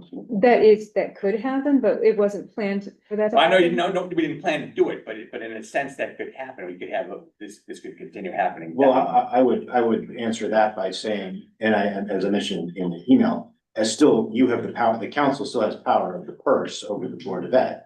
So to the extent to which you feel that, the non-lapsing fund can augment or supplement, that's part of the discussions you can have with the Board of Ed. So next year we could say, okay, if you have this much money in this non-lapsing fund, we could say, okay, you have our number is $1 million. We could say that we want that $1 million from this year's non-lapsing fund to be used to next year's fiscal, to be used to pay that. It's planned on to be spent this year. I believe we built $3 million into our budget of the non-lapsing fund.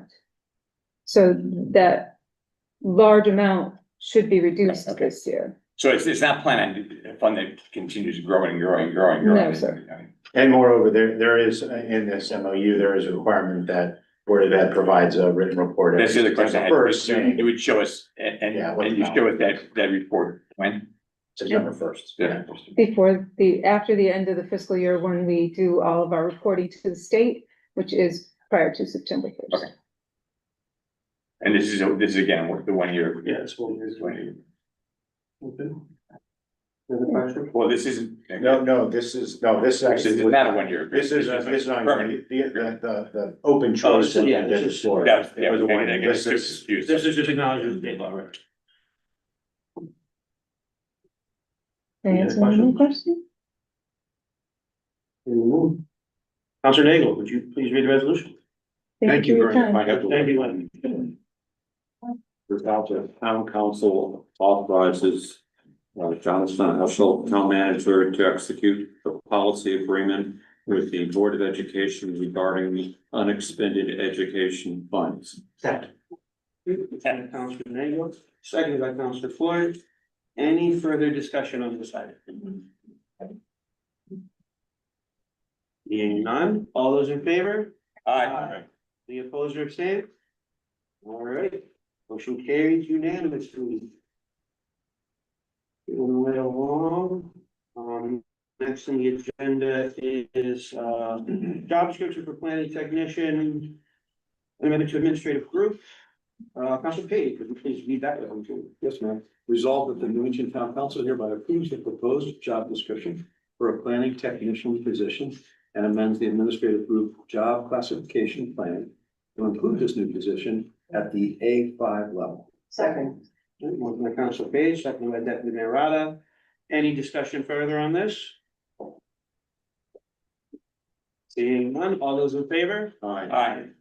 Any opposed or abstained? Motion carries unanimously. Next is the New Britain Business District Streetscape Improvement Project Resolution. Mr. Nagel, would you like to read that one? It's a long one. Oh, you're making me try to. I'm making you put it to the work. Really want to hear? Okay. Wait till public input. Whereas pursuant to Public Act 79-607, Section 21V6B, the Connecticut Department of Economic and Community Development is authorized to extend, yes, financial assistance for economic development projects. And whereas on September 29, 2020, a state bond commission approved a request of Department of Energy and Environment Protection to the reauthorization of unexpected funds in the amount of $500,000 to finance the New Britain Avenue Business District Streetscape Improvement Project. And whereas it is desirable in the public interest that the town of Newington make an application to the state for $500,000 in order to undertake the New Britain Avenue Business District Streetscape Improvement Project and to execute an assistance agreement.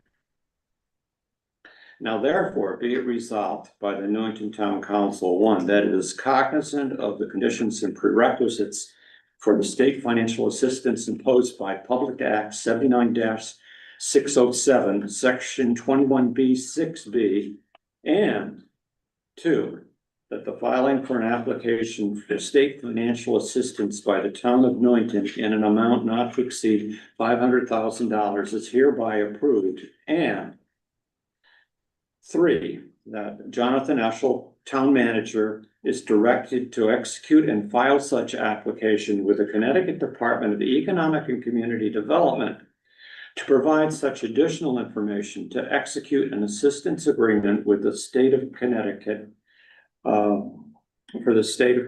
for state financial assistance if such an agreement is offered, to execute any amendments, decisions, and revisions thereto, and to act as the authorized representative of the town of Newington. Second. Motion by Counselor Nagel, seconded by Counselor Menke. Any discussion on this? Seeing none, all those in favor? Aye. Any opposed or abstained? All right, motion carries unanimously. It'll be the conclusion of old business. Next on our agenda is, property tax refunds. Counselor Page, please read that resolution. Yes, ma'am. Resolved that the property tax refunds in the amount of $3,968.34 are hereby approved in the individual amounts and for those named on the request for refund of verbal payment of taxes certified by the revenue collector, a list of which is attached to this resolution. Second. Counselor Page, second by Counselor Gonzalez. Any discussion on these? Seeing none, all those in favor? Aye. Any opposed or abstained? Motion carries unanimously. Moving right along, next is, approval of minutes from the October 14th public hearing and the October 14th regular meeting. Any, concerns or questions that anybody found in the minutes? Yes. Yes. Good. All right. Page 10. Number 13. The second bullet point, the last sentence. It should be changed from they will be changing rooms for committee meetings to a larger space. Make it clear, it should say they will be changing the rooms for committee meetings and the gym fitness space, because the gym needs more room and grants were given for that purpose to improve it. For clarification, that's in the regular meeting minutes, not the public. Yeah. Okay. And, you ready? Yes, sir.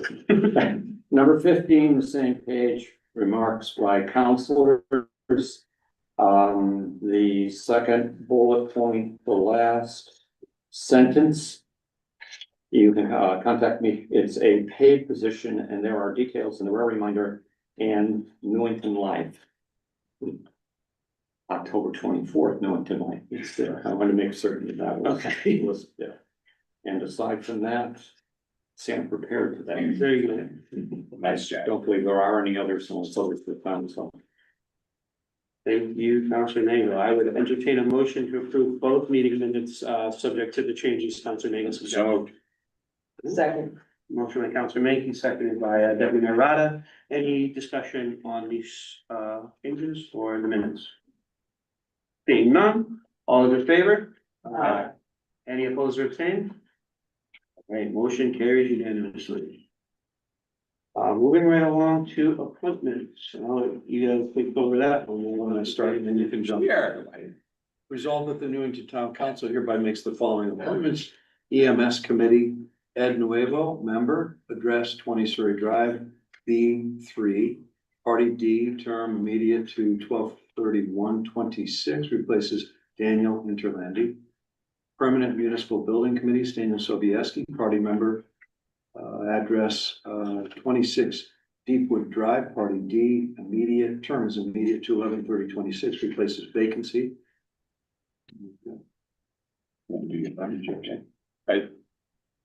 Joseph Harpy.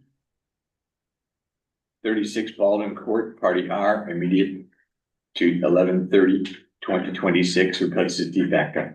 And then Board of Ethics is Marcy Ellis, member, address is 2095 Sterling Drive, party D, term immediate to 11/30/28, replaces vacancy. Second. Motion made, seconded by Counselor Tiniakis. Any discussion on the appointments? Seeing none, all those in favor? Aye. Any opposed or abstained? All right, motion carries unanimously. We are moving right along now to new business. The first item of new business is an amendment to overnight parking ordinance. Yeah, so I also invite Chief Perry to come up, because obviously he'll be able to answer the football questions, but sunlight is the best disinfectant, to sort of reevaluate whether you need to have an overnight parking ban from November 1st to March 31st is probably a good thing for us to revisit from time to time. Obviously, with the intensity of storms dissipating over the last couple of decades, it might not be as important as now as it was, say, 30 years ago. There are pros and cons for keeping the ordinance in place. Obviously, there are, on one hand, there's a lot of people who sort of wait for November first to go around so that they can get some of the cars that are parked on the street off the street. And obviously, any cars on the street during a snowstorm, is a problem for our plows. On the flip side, obviously, having the ordinance in place puts a burden on households with small driveways and multiple drivers, and they gotta rejigger their parking formulation every night, to say nothing of, it always traps, new residents in town always they get their one token parking ticket before they learn their lessons. So, I don't think that the staff has a strong recommendation one way or another, either rescind the ordinance, repeal the ordinance, amend it to shorten the window of time, or to keep it as the status quo, but we welcome, a conversation with council. I guess, I'll start us off. My first question, I guess, for Chief is, what's an alternative plan to the current ordinance? Not necessarily, obviously we can shorten it, we can adjust the time, but is there an alternative, like parking emergencies, snow emergencies? Is there another sort of plan? So we still enact parking bans during storms. What the overnight parking ban does is it gets people just in that mode to not to park overnight. The biggest concern is an overnight storm that happens at 3 a.m. The plows have to go out. Obviously, with cars parked in the roadway, what happens is the plows can't pass through, or they can't finish their route. They contact the police department. We then have to go out. We have to make contact with the residents. Normally we would issue a parking ticket for the encounter. If we can't get a hold of someone, then we have to request a tow truck to come and remove. So that's ultimately the winter storm process. When you have the overnight parking, the issue that we face is not just the narrowing from the storms, but it's the snow mounds that will now even make the road even tighter. And again, this is generally, the current nighttime parking ban is 2 a.m. to 6 a.m. So it's just a 4-hour window, and you can't park for more than 30 minutes during that time. What we will normally see is for the process for the police department to ticket that car, they have to observe it twice. So they have to observe it at one point between 2 and 4, then they have, or 2 and 6, and they have to observe it a second time to justify the infraction or the parking ticket. And what that does is there's Tom, and you're said there's pros and cons to both. It keeps officers in residential neighborhoods, which is a crime abatement and mitigation factor. It keeps them rolling down your street, looking for parking ticket violators. And it definitely prevents us from having those negative contacts during storm time. Because nobody likes to get woken up at 3 a.m. by the police at your door. Your car to the plow. Yeah, and God forbid there's some other issue that person has going on, where a knock on the door by the police could mean a lot worse than just moving your car. But we have an exemption process. That exemption process does give Newington residents the opportunity, if they're having family over for a night or two or a weekend, where they can call and they can request an exemption. Now, the way that the ordinance is written is it should be for unusual circumstances, but as time has gone on, that is totally abused, and people will say, I work nights, my husband works days, I don't want to have him to move his car. And it's really controlled by the dispatchers who receive that call from the public requesting that exemption. So they're handed out pretty liberally, which kind of defeats the point of the parking ordinance on a whole. And then the other issue that we often find is someone will get ticketed and then complain that a neighbor or a friend or someone else in town was parked overnight and they didn't get ticketed.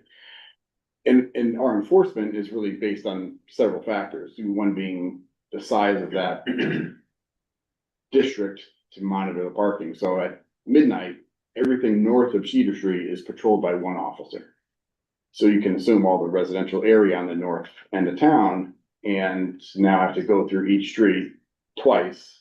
Between that 4-hour block, there's gonna be cars that won't get ticketed, they won't be observed. Right. And depending on how active we are during that overnight shift, we've got 5 officers that are working during that time frame may not get an opportunity to enforce overnight parking And that's when you start to see someone complaining about someone else either getting a ticket or not getting a ticket, or depending on the time frame, that half hour that car was there. Again, with the town manager sentiment, you know, there's pros and cons to both. We don't really have a position on it. We see the benefit to it when it's storm time. Sure. And for us, you know, it takes a lot of resource to go and support the plows to have cars removed. Sometimes, especially if it's a significant storm and they're out there numerous times, then yeah, it starts to become an inconvenience for us to have to just follow the tow trucks around and ask people to remove vehicles. But again, it falls kind of on a situation where it's what the town feels is best. Sure. You might know this from past. Do you have a number on about how many citations we issued? Last year, we gave out 155. And then again, that's generally when the officers will go out. I looked at the tow, we didn't tow any cars for storm related incidents last night. So generally we would make contact, they would remove the car from the roadway. So that 155 was generally issued out, just on regular overnight parking. You know, I don't know how many of those were. Yeah, I mean, I think there's another factor is that we get appeals, people say, oh, I didn't know, or, you know, my kid was sick or whatever. And so I'm kind of a pushover when it comes to granting, you know, waiving those, particularly if it's like a first time offender. They legitimately didn't know the ordinance. And then again, you know, I think to the chief's point too, is I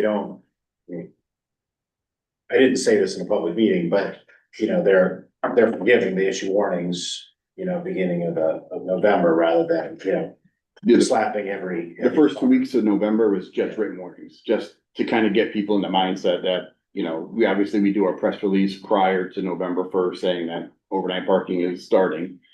And then we do another press release March 1st saying that it's concluded. But for that first 2 weeks of November, we just issue written warnings, just to kind of get people in the mindset. I can say affirmatively, that's how I learned about the ordinance. Yeah. When we bought our house, we parked overnight and woke up with a warning the next day, we never did it again. So I appreciate that. Councilor Floyd. Thank you, Mayor. And thank you for bringing this up. This was actually the very first thing that I heard from a resident about, 2.5 years ago.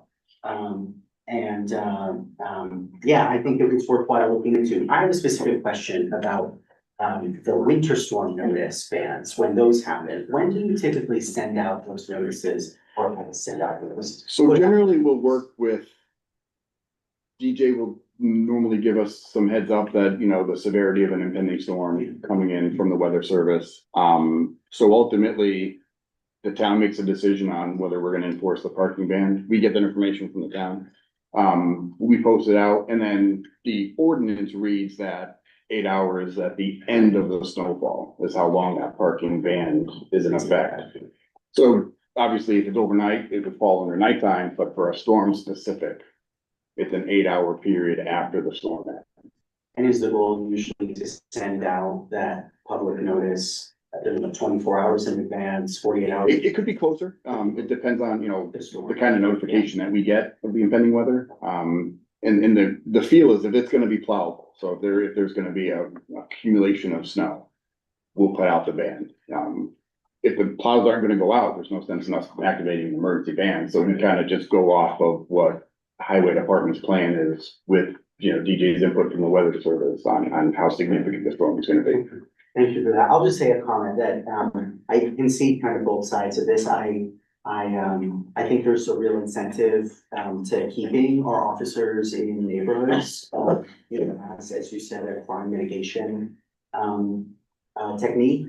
I also recognize, as is stated in the memo, right, I think last year it snowed maybe like once in November and folks couldn't park on the street throughout that entire. It's a 5 month period. Yeah, exactly. And so I understand those questions about it being a little excessive, and I'm looking forward to the discussion about this. I think it's really worthwhile. Thank you. Sure. Councilor Draco. Do the winter storm warning bans go out when there's just icing and not snow? If the plows are gonna go out and treat, they would also want the roadways cleared for proper sanding or whatever chemical that they use to treat those roadways. So it's not just plowable snow. Has the highway department been consulted about this? Yeah. And Again, I think broadly, Rob Hillman is aligned with what we're saying. We don't have a strong feeling on it either way. I mean, I think his priority obviously is when his crews are out on the plowing, you know, he wants the roads to be as open as possible. But yeah, it doesn't have a strong feeling one way or another. I think both departments are just concerned about when we have to be out there, that we're not increasing the issue by not having something in place for people to have in mind. They got, you know, if something is coming up, we can't be on the road. And that's a big problem. And that nighttime over in the parking ban does give you that, because if it's during the day, people know it's snowing, they're gonna go, they hear the plows, they go move their cars. And it's generally at night is where you see the biggest issue. I'm just curious about, you know, just from your personnel, workload perspective, the ban currently is from 2 a.m. to 6 a.m. Correct. Why do you have to have 2 drive-bys? If you're driving by and it's 2:30? Because you don't know how long that car has been parked there. Yeah, You have- but it's between the. But they have to be there for a duration of 30 minutes to be technically violating the ordinance. They'd have to see it. So you have to see 'em. And then see it at second point, right? Now I can say that if the car is covered in ice. There might be some liberties taken, but, much snow on it. Not just unloading the groceries. but generally, if you see a car that, you know, is, you know, November, it's mild, so you have to get 2 observations to give you that factual basis for a parking ticket. I mean, it's such a limited amount of time anyways, and why? Kind of, it just seems like a waste of your and the officer's time to have to drive by something twice, but it's my thing. Thank you. Counselor Dallas. I just wondered if we did amend this ordinance or changed it a little bit, if it was gonna snow today, you know, we hear it's gonna snow in 2 days, could you put a ban on it like right away so that people would know in 2 days, we can't park in the street? And that, yes, and that's what we do. Generally, not that much of a lead notice, because you don't know how the storm is gonna develop as it approaches. But generally, say we had no parking, overnight parking ban, you separate the two completely. Right. That would still be the process. Hey, we're expecting a storm, there's no parking from noon today until noon on, you know, Thursday. And then that would be your parking ban period, and then our enforcement would just work through that, and there wouldn't be that 30-minute, 4-hour window. It would be if you're on the street during a parking ban. I mean, I think you guys are in the neighborhoods. We do, I mean, obviously, it's a priority, right? yeah, I mean, I don't think we've been taking away from you being in the neighborhoods. I see you guys all the time unless you're rushing somewhere else to a crime or something. I'm supportive of doing something with this. Thank you, Counselor. Counselor Maggie. Yeah, I guess I can see, like Councilor Pro, I can see both sides of this. I think the general public doesn't see the need for this so much anymore because there's not big storms like there used to be. So I think, and for me, there's 2 of us in my driveway, we both get out, so it's not a big issue, but I see my neighbors struggling with, you know, 2 cars, a small driveway, they gotta play the game of, you know, 1 car back out, 1 car goes in, and they play it every night to try to get the cars in line. And other houses with a teenager that has to also drive, and then they're playing that game of playing, you know, jacking the cars around so they can all get lined up in the morning, and I can see that would be a hardship. I also can see where it would be a problem with, if we all started just parking on the street, that would also be a problem. There are some houses I drive by that have 4 or 5 cars parked on the street that probably not only park in front of their house, but they're parking in front of their neighbors' houses now because they have a lot of kids that have houses and cars and maybe even some work trucks or some other cars that are their personal cars, which at least the parking ban for those couple of months now cleans all that up and it makes it easier. So it is kind of complicated. There are some major nuances to this. But I think the general public doesn't quite understand why we have this parking ban when we haven't really had I can't remember last time we had a big November 1st snowstorm that maybe the Halloween snowstorm was the last time we had a big, that was years ago now Knocked everyone out. Yeah, but that would have been a parking ban anyway, and we would have. There is a a process in place for. There's a process, Right. and even in, you know. Mid-December, we don't have the big storm we used to have, and I don't think the general public sees the need for this. Like it used to be. Yeah, the ordinance was last amended in 1983. It's been a while. You know, in 83, we got snow and, you know, in the old days, I remember we had snow and we shoveled it, but I don't think I got my snowblower out at all last year. Right. I sure didn't get out because it broke when I was practicing to get it ready and it broke and I never got it fixed. You guys are all gonna jinx us. But if we don't get that snow like we used to do it, and I don't think the general public understands why we have this ordinance. It's not serving a purpose, and I think we should look at it. Hey, Councilor Page. Yeah, thanks, Mayor. I was, just to sum up, basically sentiments similar to Councilor Mankey and others. I think it should be data driven. I don't want to burden our police officers. Lord knows you have enough to do. I don't want to inconvenience and make the job that much more difficult for our plow drivers, who we really appreciate very much and do an amazing job. But I would just encourage us to look at the data, and if based on consultation from the experts who do this, there could be some movement of those dates in further into November, further into March. I would encourage that and encourage folks to support that. Thanks. Council Court. Yeah, sorry, just one additional question, while colleagues were talking, but about the existing winter storm bans. You said those are like an 8-hour period when they go into effect, right? That's when they institute the ban, the ordinance reads from the end of the storm for 8 hours, but we can set that time frame. Okay, that was my question. Right. So you can extend that, Right. you know, when, if we have a 2-day storm or something like that, you don't have to create a new notice each time. You're still covered. Thank you. Deputy Mayor. Yeah, a couple of things. Since it was, you said 1983, Yes. then first of all, I would suggest that just because it's been such a long period of time, that we take a look at that ordinance and possibly review it, and not only, we review and possibly revise it. I could see either shortening that window of time because we see climate change occurring and things changing over time, or make it storm specific, but within, as I was thinking about that, how would town residents and businesses be notified that? It would be through our normal channels. Obviously, we'd post it on the town website. We would put out our Atlas One notification, social media application. It would be on all social media platforms because it isn't necessarily just a police thing. It would obviously, highway is involved, town is involved. TV, the three. Yeah, we would send it out with our normal press release, so it would still get added to the same, you know, system that we've had in the past. The press release would go out to the media, it's up to them to pick it up, you know, what they do with it.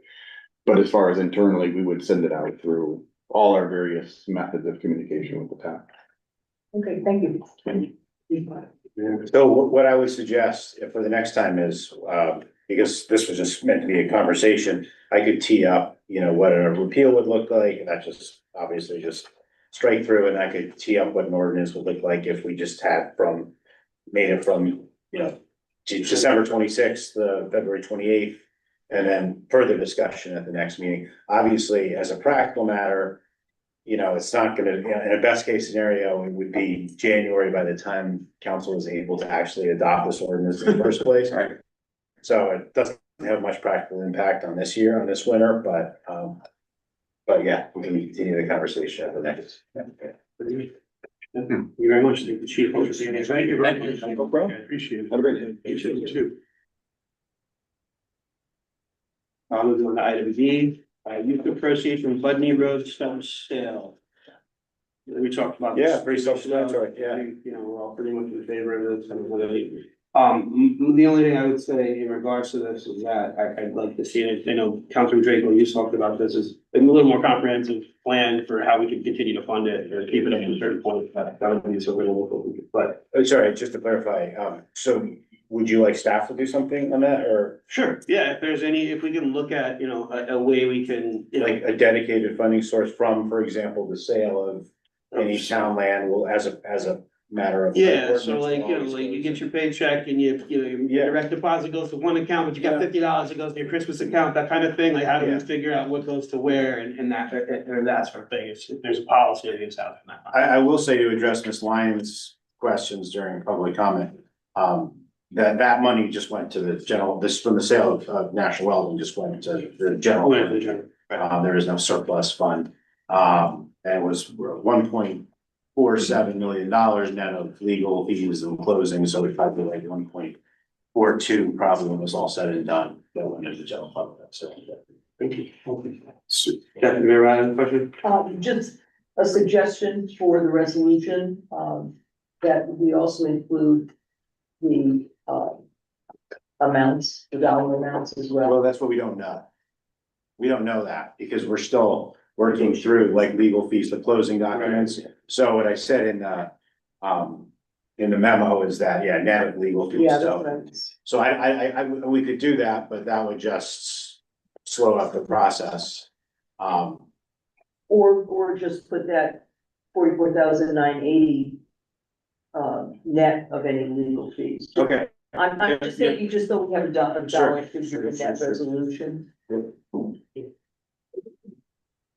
Councilman Draco? I'm just curious, talking about funding in the future. If somebody wanted to, could they like leave in their will or something, money into the land acquisition fund specifically?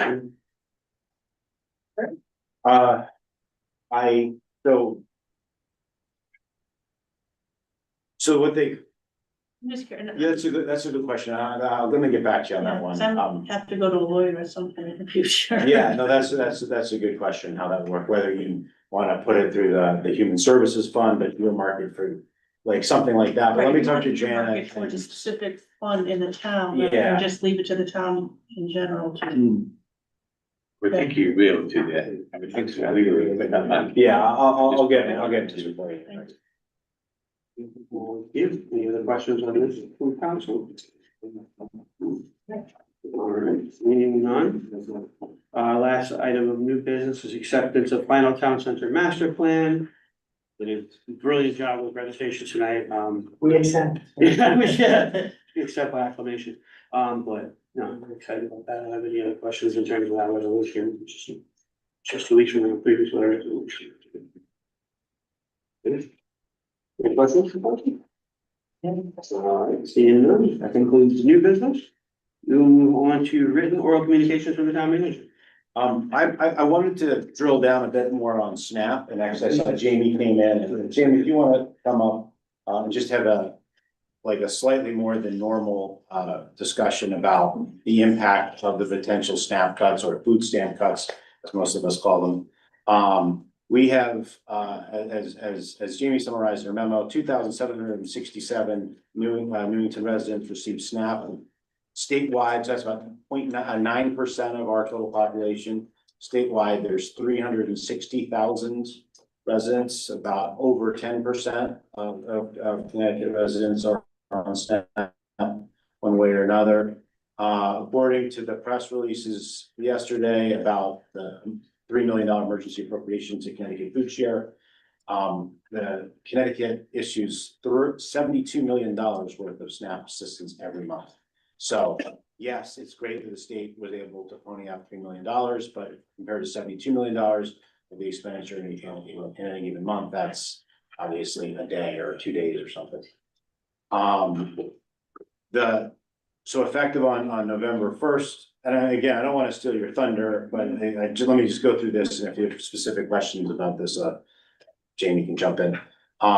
On November 1st, assuming there's no emergency continuing resolution or budget passed at the federal level, there'll be no new allocations to SNAP benefits, but people that have existing balances on their cards, they will roll over, but that probably won't last. I don't think people are carrying around huge balances on their SNAP cards like this.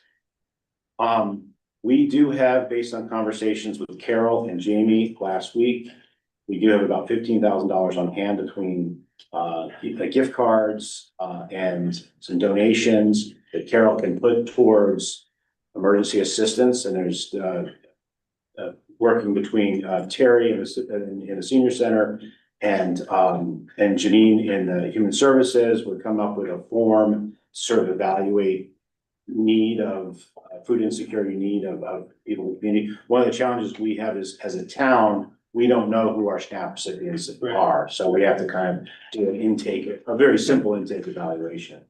But $15,000 of available funding, again, we're talking days here, we're not talking months.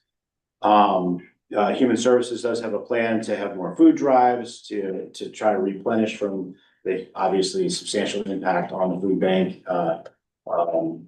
And then Senior Center will be, on call to help with dial ride, getting people to distribution centers to make, because a lot of the people who are on SNAP unfortunately don't have vehicles in the first place. So to the extent to which there's distribution centers giving out food, a lot of our residents won't have a way to get there. So that's where changing comes in many ways. And then there is a plan, I guess, in the next 2 or 3 days, we'll be putting all of this information out on the website. Anything, Jamie? to add? Yeah, thank you. It says in your memo, this is a developing situation still, so the info that we got on Thursday was that you would not be able to use anything that you already have after October 31st, and thankfully that changed, and then we've since then found out about the $3 million being allocated to food share, which I believe is going to probably directly benefit food banks rather than individuals. All of that is also subject to change. As Jonathan said, we don't know what our demographics are of SNAP recipients in Newington, but statewide, it's about 40% kids under the age of 18, 41% of folks ages 18 to 59, and 19% of them are older adults. But of those numbers, 44% of families that receive SNAP have either an older adult or a disabled adult in their household. So the range, that affects the population is pretty severe. As Jonathan mentioned, Human Services put together some emergency contingency plans. Also, I believe there's going to be an Amazon wish list that may already be published. If people wish to donate to that directly, it'll help point, the needs towards what they're going to need at the food bank. And the Senior Center are here to help with the logistics. So we'll store the extra food, we'll help with distributions. We are going to put out information to older adults over the age of 60 that they are welcome to join our congregate lunch program, which is of course taking money from one end to another since we're self-funded. But we figure right now, let's meet the immediate need, and then we have, a couple months to figure out what to do with that. And the folks who are maybe homebound or qualify, we will be offering to add them to Meals on Wheels if they qualify medically to do so. So I think, and also one last thing, I'm working on looking at resources specifically for veterans too. And if we find anything specific to this, it will also spread the word with our messaging. So why don't I'll move on, and then Jamie, why don't you sit there, and then when remarks by counselors, you can follow up with questions. A couple other things I wanted to highlight. Annual report, we finalized your 24-25 annual report. Hard copies are there. I think you got them in your packet as well. They're posted online now, so that's happy to have that done. On your desk in front of you, you have challenge coins that Bob Regina dropped off, I guess, I wasn't paying attention, so. But really cool token of the work the fire department does, so. Yeah, and very, very handsome at that as well. I would like to say on a personal note, and I'm sure that you'll all make similar comments, but obviously I've heard the word on the street is there's an election next Tuesday. And no one knows what's gonna happen, but I do know one thing for sure, and that Dave and Mitch won't be here at the next meeting. And I would just like to say, as a manager, it's been my profound privilege to work with the two of you. You have been thoughtful, generous with your time, and just exactly the right kind of leaders for this town. So I will certainly miss you guys, and I'm sure your colleagues will have other things to say on that, but from the bottom of my heart, I'm grateful for your service. And that looks like, and then last but not least, the reval, the notices, and this was all from Danielle DiPolino's presentation back in it was May maybe. The notices will go out in late November, the reval notices. And then I'm hoping to have Danielle come to the next meeting, the meeting in November, the second meeting in November, to give an overview of what's going out and what the final numbers are. They're going through quality control right now to make sure all the guys are dotted and the T's are crossed. But things are wrapping up. And I would also be remiss not to congratulate both Danielle as well as her colleague Brianna Broom for passing the Connecticut School District. That's all I got. It's a hard test, I hear. Yeah. It is. Thank you, Jonathan. We're moving along to council liaison committee reports. Can I just tell? Yep. Councilor Staples. Well. Oh, sorry, I'm sorry. That's right. First of all, Jamie, thank you for being so proactive. Yes. And jumping on this very quickly. And Carol. It impacts, so many of, maybe not our families immediately, but certainly our neighbors and friends, so thank you very much. But I have something else, for Jonathan, kind of like an interesting little article that was in the Current, and I just wonder if you can follow up on it a little bit. It was talking about the nip tax, I don't know whether you saw it, but, Newing for the past 6 months, from when is it, April 1st of this year to September 30th, out of 169 towns, Newington is number 28 in the number of nips that are sold in town. You mean those little like. Yeah, like which, single- I mean, out of 169 towns, we're number 28. Wait, is that per capita or is that? No, it's the number sold, Oh, the number sold. okay. For example, New Haven is the winner with 2,340,000. New Britain is 1,327,000. Newington is in 6 months of this year, 476,276. That's the number of tips, not the dollar figure associated, that's the number.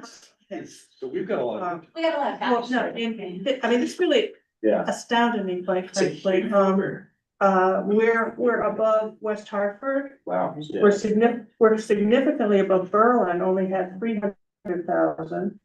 Weathersfield only had 295,000. We're above Rocky Hill, we're above Bloomfield, we're above Glastonbury Park. It goes on and on and on because we're number 28. But anyways, the article was saying what a success this NIP program is in terms of we get 5 cents, I guess. So and it's supposed to, many municipalities have used it for environmental purposes because you can't redeem the NIPs. Right.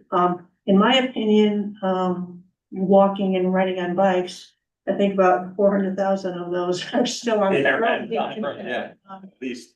I mean, seriously, it's a very bad problem here in Newington, and I was just astounded at the number that is being sold here, but in any event, apparently we received 23, in this 6-month period, $23,800 revenue from that 5% tax.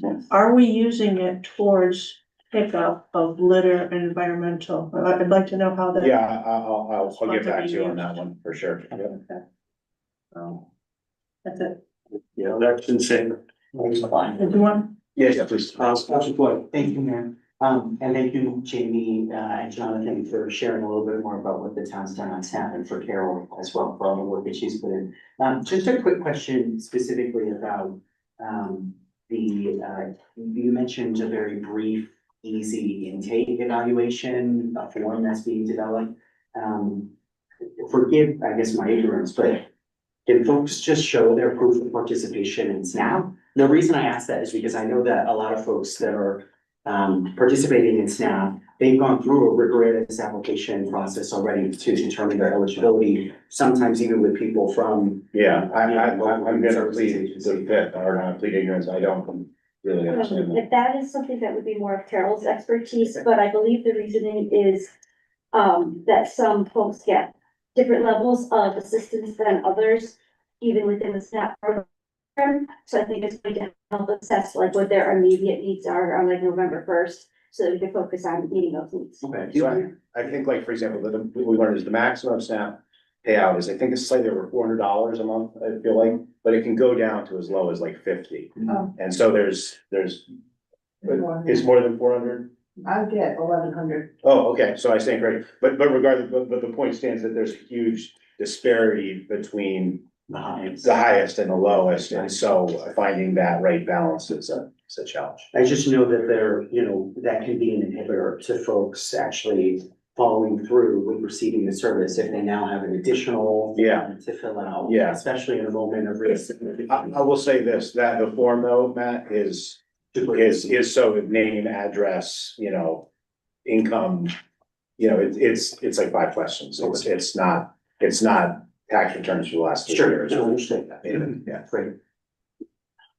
Thank you. Any other questions from council for town manager? All right, so now we will move on to council liaison and committee reports. Do we have anything to update? Councilor Nagel. I hope you said town liaison. I did. I've got just as a side comment, I can hear very well in this room. I was dreading here from the configuration it used to be, so there's something very positive about this configuration, what was done tonight. I don't know if the board had used this configuration at all offhand, but thank you. I'm sure everybody else who has hearing problems was glad to hear that as well. Recently, on the 20th, went to the library board meeting. They held their meeting a week later because the date they usually meet on was a holiday. And they discussed the changes that are coming forth with the election in terms of board members leading, so they're going to be in a state of flux, and they're having openings and interviews with corporate members that they've determined might be appropriate. Of course, council assigns people to be part of that group. They also discussed the original front door of the library is in deterioration. It cost $65,000 to repair it. They're looking into funding. It has to be done or it will roll down eventually. And they believe they will have monies by next spring to be able to preserve that historic front. Also, they're working on, the library staff is working on events with other departments for the 250th year anniversary of this country. There's a lot of shifting of staff into different positions. Positions are opening and they're shifting from one to the other, and their positions are opening up. So the library is kind of in a state of flux at this point in terms of positions.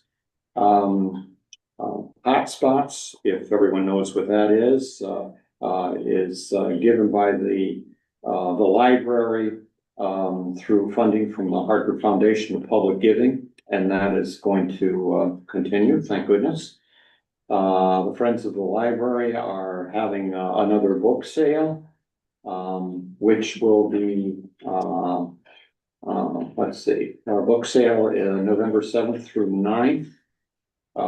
They are going to have a craft fair because they've gotten other things aside from books that they're willing to share. That's on November 27th.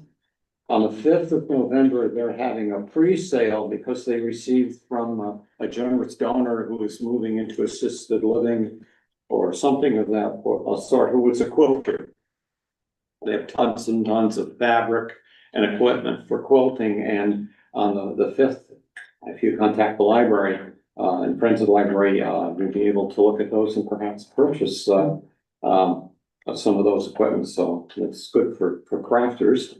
Whatever isn't sold, I understand, will be on the 27th. Policies have been codified with the state. It's been voted on by the board to make certain all libraries have the same positions and different policies and treat people fairly in all the libraries throughout the state. Also, LARC, the renovation committee, it was presented that they're working on options for design given the increased cost that were estimated for renovation of the library. At one time it was, I believe the last time this council came forth, the 45 million was the source, and the source is the amount that was all done at once was estimated to cost 60 And so they're looking at options and ways to eliminate some things and to rethink the process, and we'll be coming forth on next January or February with those options and designed to hopefully to move forward with that. On December 5th, there is yet another concert at the library, and there's a series of concerts that are sponsored by grants. We'll have some holiday music, but it has other types of music as well. You can contact the library for details about that. And that is about it for the library report. Deputy Mayor. Yes, just a very brief, report from, LARC, which is the Library, Addition Renovation Committee that met on October 23rd. We took a look at the 2026, schedule, and the, committee will continue to meet on the fourth Thursday of each month at 6:30. We will not be meeting, until January, so November and December, there will be no meetings. Eric Hinckley, who was chair, this year, will not be seeking, chair in 2026, because of just the yeah, you're shaking your head, yes, the truth. Tremendous tasks and responsibilities, around town center. Let's see, I wrote down $20,700, is or will be paid to the architect. And that, PO is going to be submitted for payment. And we began talking a little bit about, presentation in the coming year, June or July, and then working towards, they are working towards, the town council presentation and pursuing options as requested by us when they met in the past. I can't remember what the date was.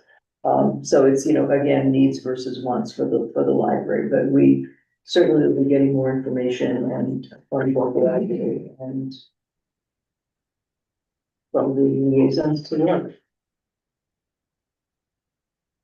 Thank you, Deputy Mayor.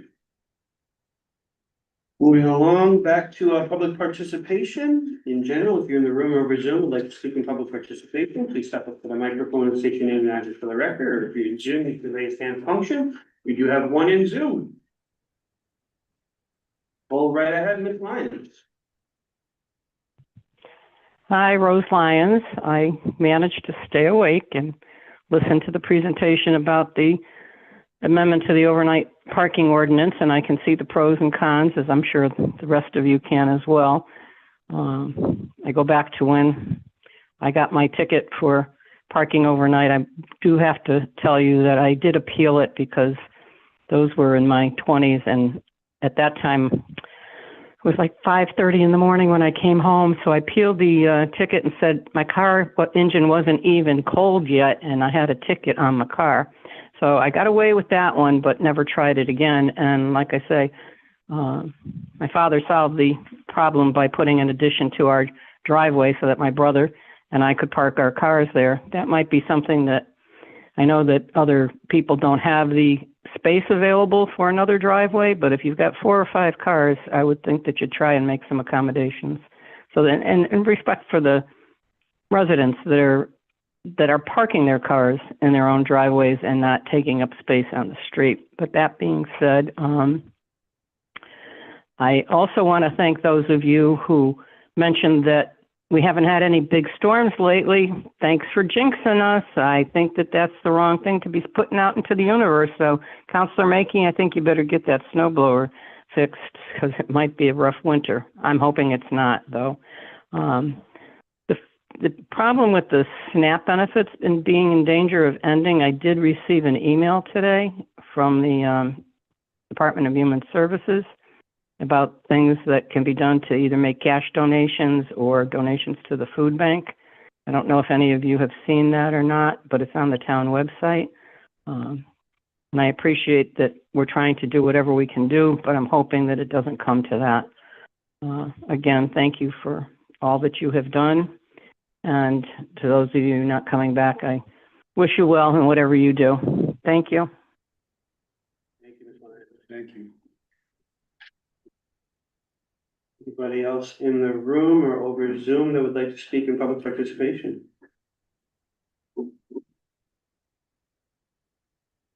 Right, seeing none. We'll move on to remarks by councilors. Any comments from councilors? Councilor Draco. Okay. I just want to express my appreciation to Councilor Nagel and Councilor Page for their years of service on the council. I don't think anybody can accuse either of them of shirking their responsibilities as an elected official. You've both shown a commitment to Newington, and while your approaches are very different, you both share a mutual goal, I know in my heart, of trying to make Newington the best it could be. Now first, Mitch, you serve with passion. And although you and I on occasion, or two, found ourselves on different sides of an issue, or two, or three, it created some interesting dialogue and conversation, and I always respected what you had to say, whether I agreed to it or not. Thank you for your service. Wish you well, and I hope to see you around town. And Councilor Nagel, it's been an honor, seriously, and a pleasure to, I feel like I'm crying. I've known you for so long. Serve with you, and it's just not gonna be the same without you. And not only have you served on the council, but you've served the town of Newington through the Historical Society, the Senior Center, the library, just to name a few. And I wish you exciting new challenges in the years ahead, and hope we'll continue our friendship outside of the council. As for the rest of you. No, simply because, I mean, I might not be sitting at this table next month, or in the next meeting. But I know all of you care very deeply about Newington. And I appreciate personally the time and effort you all have dedicated to our town.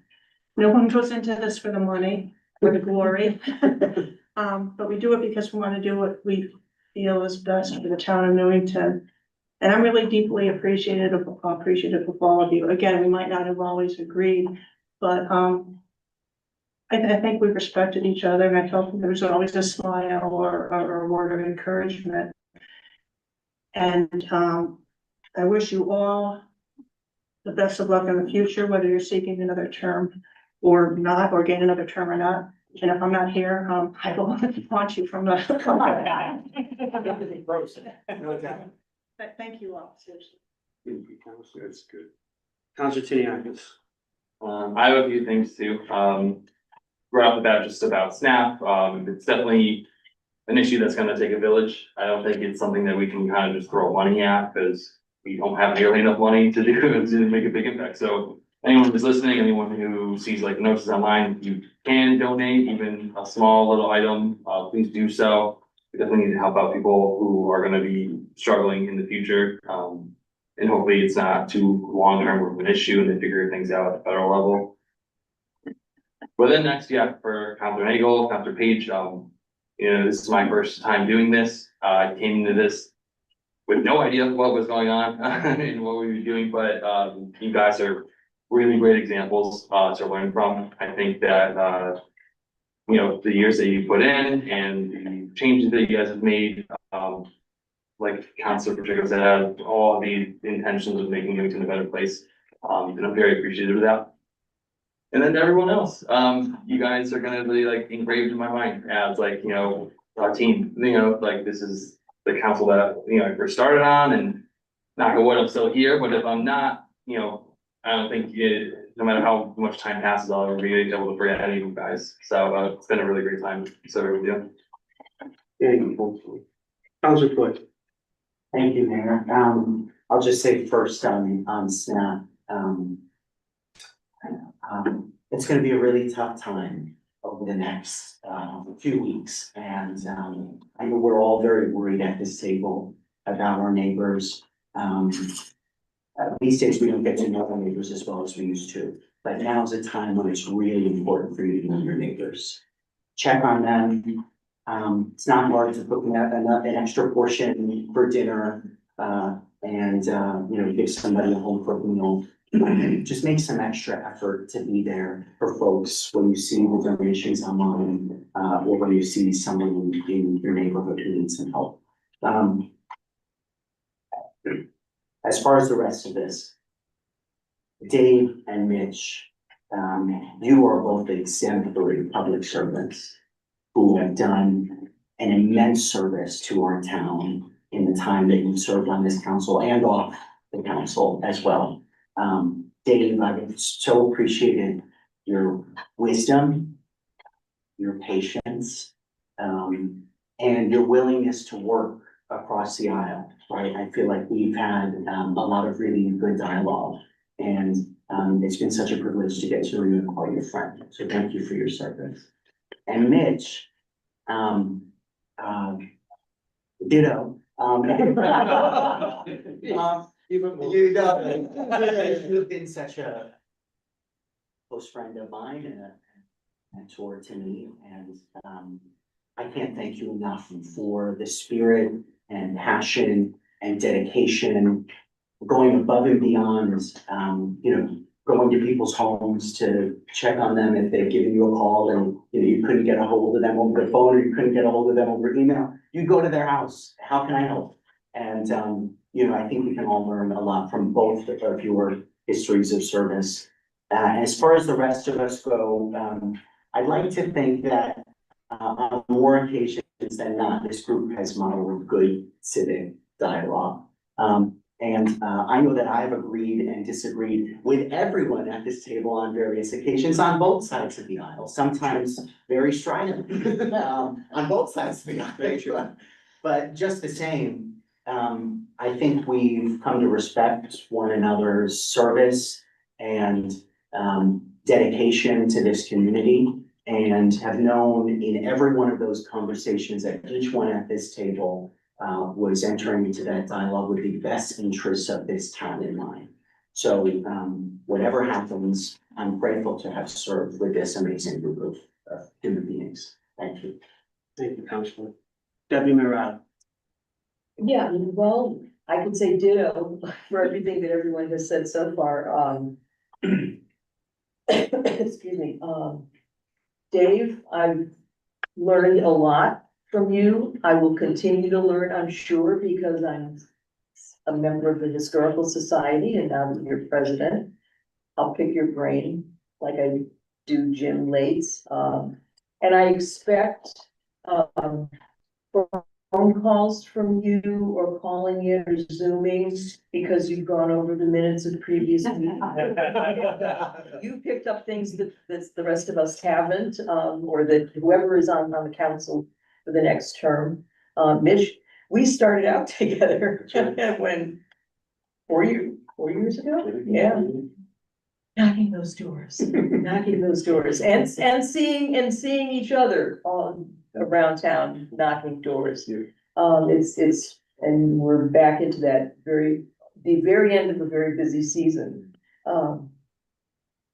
Thank you for everything you've done, and expect to hear from you as well. Calling in, zooming in, and for the rest of everyone, it's been a pleasure. It's always a pleasure to serve with such great individuals. And Tim, I'm gonna hit you up for garden tips. No, I'm already. And we've done that in the past, and so I'm gonna, what was that thing you told me about, and that fern, and what was that? Street fern. Yep. No problem. Yeah. So thank you all. It's not always an easy job. We agree to disagree, but I would say 99.9% of the time we disagree in a very, as Matt said, very civil manner, and we listen to each other. And that can't be said in other situations with other groups of individuals, but I think we have tried very hard to really listen and to understand, even though we may not agree on certain issues. So thank you all. I've learned from all of you. Thank you, Deputy Mayor. Councilor Manning. Seems like a love fest here, but I would just say that when I first joined the council, Dave was sort of the sage when I joined the council, and he took me under his wing and he showed me how things were done and how they should have been done. I remember we were doing doors one day, and I said, I want to be in the council because I get to know how things were done. And he said, be careful, because maybe you don't want to know how things were done. And I always remember that, because maybe you don't want to know how things are done. You just want to sometimes it's better just to be blind and ignorant and just let it all happen. But I appreciate Dave's ability to take me under his wing and show me how things were done and make me the counselor I became after 10 years. Mitch, the dividing line is between us here. We were friends before you got on the council. I got on the council. The dividing line has been deep sometimes, and we've argued over things sometimes, and our friendship, I think, has stayed there. You've been there when I needed you, really, and my family needed you. Your friendship has stayed there, and now that you're off the council, maybe that friendship can rekindle.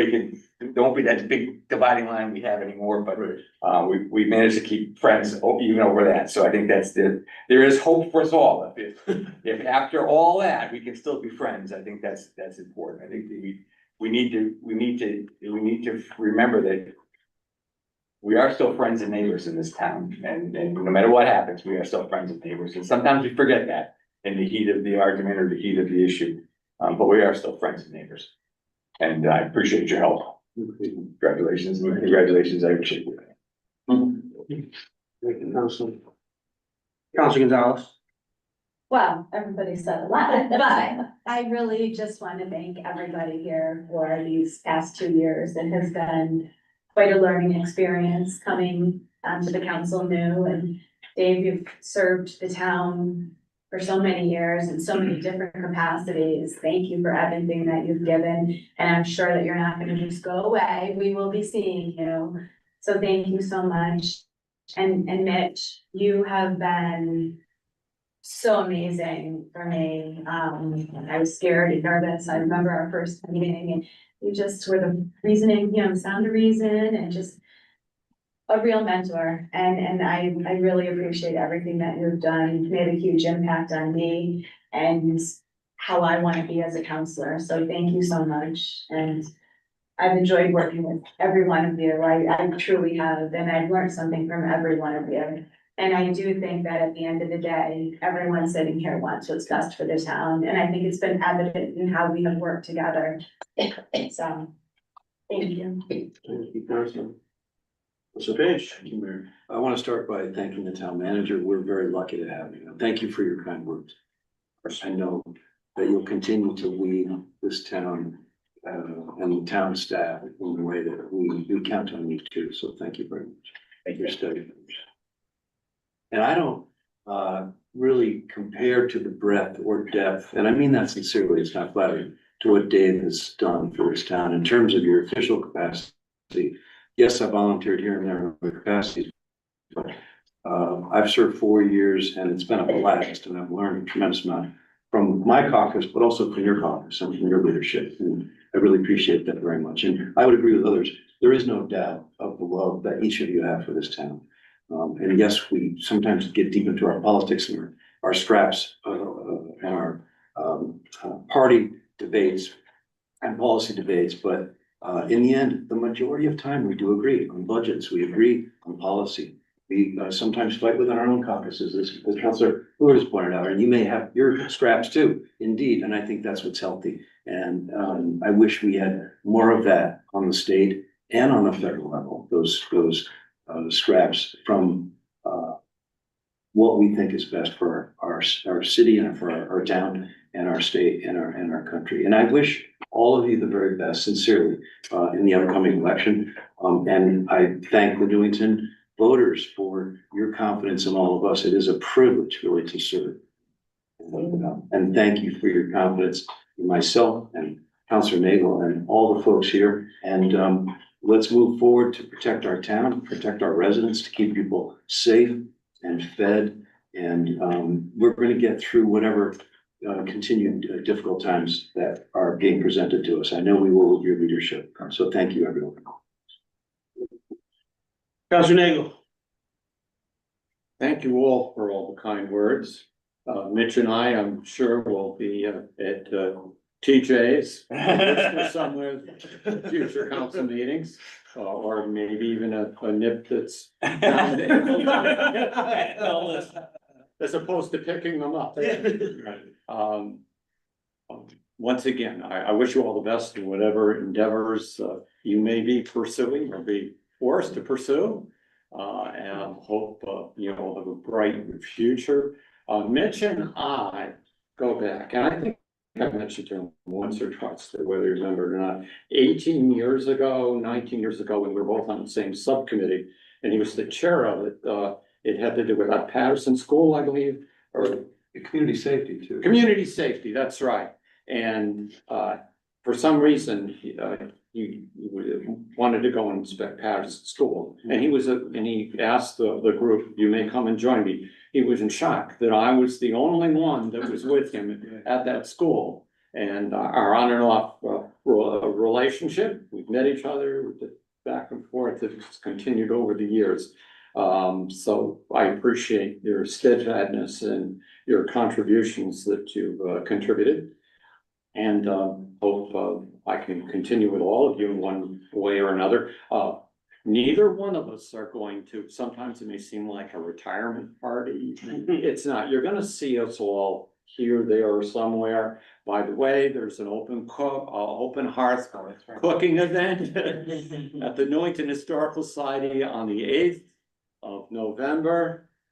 For that, and you're all welcome to celebrate with us. Authentic food, and you can take free tours of the Kelsey House and whatever. I could go on saying a lot more about all of you, especially my dear friends on my side of the aisle that have helped me or listened to me, and those of you on the other side of the aisle that put up with me. The town will move on because we all have the best interests in the town, even though we may not necessarily agree as to how to get there. But we all have, I'm sure, good hearts, and hopefully things will continue in that matter. And you never know where either one of us will show up in the future. We'll do a little haunting too. It happened one other time when I lost an election. I'll bring this up. I lost an election by 30 votes in the recount I went. And so I didn't have the chance to say goodbye to anyone except when I got my chair. So I've been there before. It's a lot better to leave the council of your own choice than by the choice of others. Okay, thank you again. Getting to last is tough because everyone said such great things about you guys, but you know, I'm gonna, try my best to not go down emotionally. It's been an honor to serve in this capacity with you folks for the last 2 years. This has been said, you don't always agree, but we all have a common goal and we all have a common belief, and that's what makes this work. There's an election on Tuesday. This is gonna be a different council in 2 weeks. That's democracy. We're just holding these seats for the next people anyway. That's our job. So to be able to be a part of that is a privilege and an honor. So it's been the greatest honor of my life to get to serve this community. And I am so grateful for all of you. Dave, you have been a great source of, I love your sense of humor. You have a great sense of humor, and you make jokes that I don't think everyone always picks up on, but I always do. I think that, and I appreciate that because I joke myself. I appreciate all of the, and you keep us on point. We joke about the minute stuff, but you are on point with this, and that's important because I'm not on that, on the minutes on that. So it's good to have all these different skills here. So I'm grateful for that, and I'm grateful to have gotten to learn from you. I learned from everybody I meet, and I've learned a lot from you guys over the last few years. Mitch, Counselor Page, I am grateful for your friendship. It's been the greatest source of comfort for me to have you on my left for the last 2 years. We wouldn't accomplish anything if I didn't have you on my left. And I am just so grateful for having the opportunity to serve with you and for your friendship. I know you guys aren't going anywhere or planning to do anything, you know, you're gonna keep doing stuff in town, but take a couple of meetings off. Have a couple of cycles where you don't have to come to the meetings, just enjoy yourselves, but, you know, you'll be missed. There'll be, you know, there'll be a new group here and we're gonna miss you guys. And I certainly will, and I won't hesitate to call you if I need anything, whether you like it or not. And I'm just grateful for everything you guys have done. And I'm grateful for all you fine people too. So, fun. You guys are awesome. All right, thank you. Appreciate it. I'm gonna stay on the left, probably. Yeah. All right. So we will move on to informational items, election on Tuesday, the vote, any other. And food drive. And a food drive, yeah, donate as much food as possible, Kevin. Welcome. All right, moving along. There was an executive session to finish up, Councilor Page, please read that resolution. Absolutely. Resolved that the Newington, that the town council, in accordance with Connecticut General Statutes 1-2006A, hereby moves to go into executive session and invites Mayor John Trister, the members of the town council, and town manager Jonathan Also to discuss his annual performance evaluation. Second. Motion by Councilor Page, seconded by Councilor Nagel. Any discussion on this? If none, all those in favor? Aye. Any opposed or abstained? None, motion carries unanimously. We are in executive session. Everyone like a little bathroom break? Do we have to stay? In Zoom? All right, well, Scott's gonna. Scott's gonna tell us. Yeah, Scott's here. Bathroom break, then, folks? Yes. Okay.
All right, for those folks that hung around, we are back from executive session and I would entertain a motion to adjourn the meeting.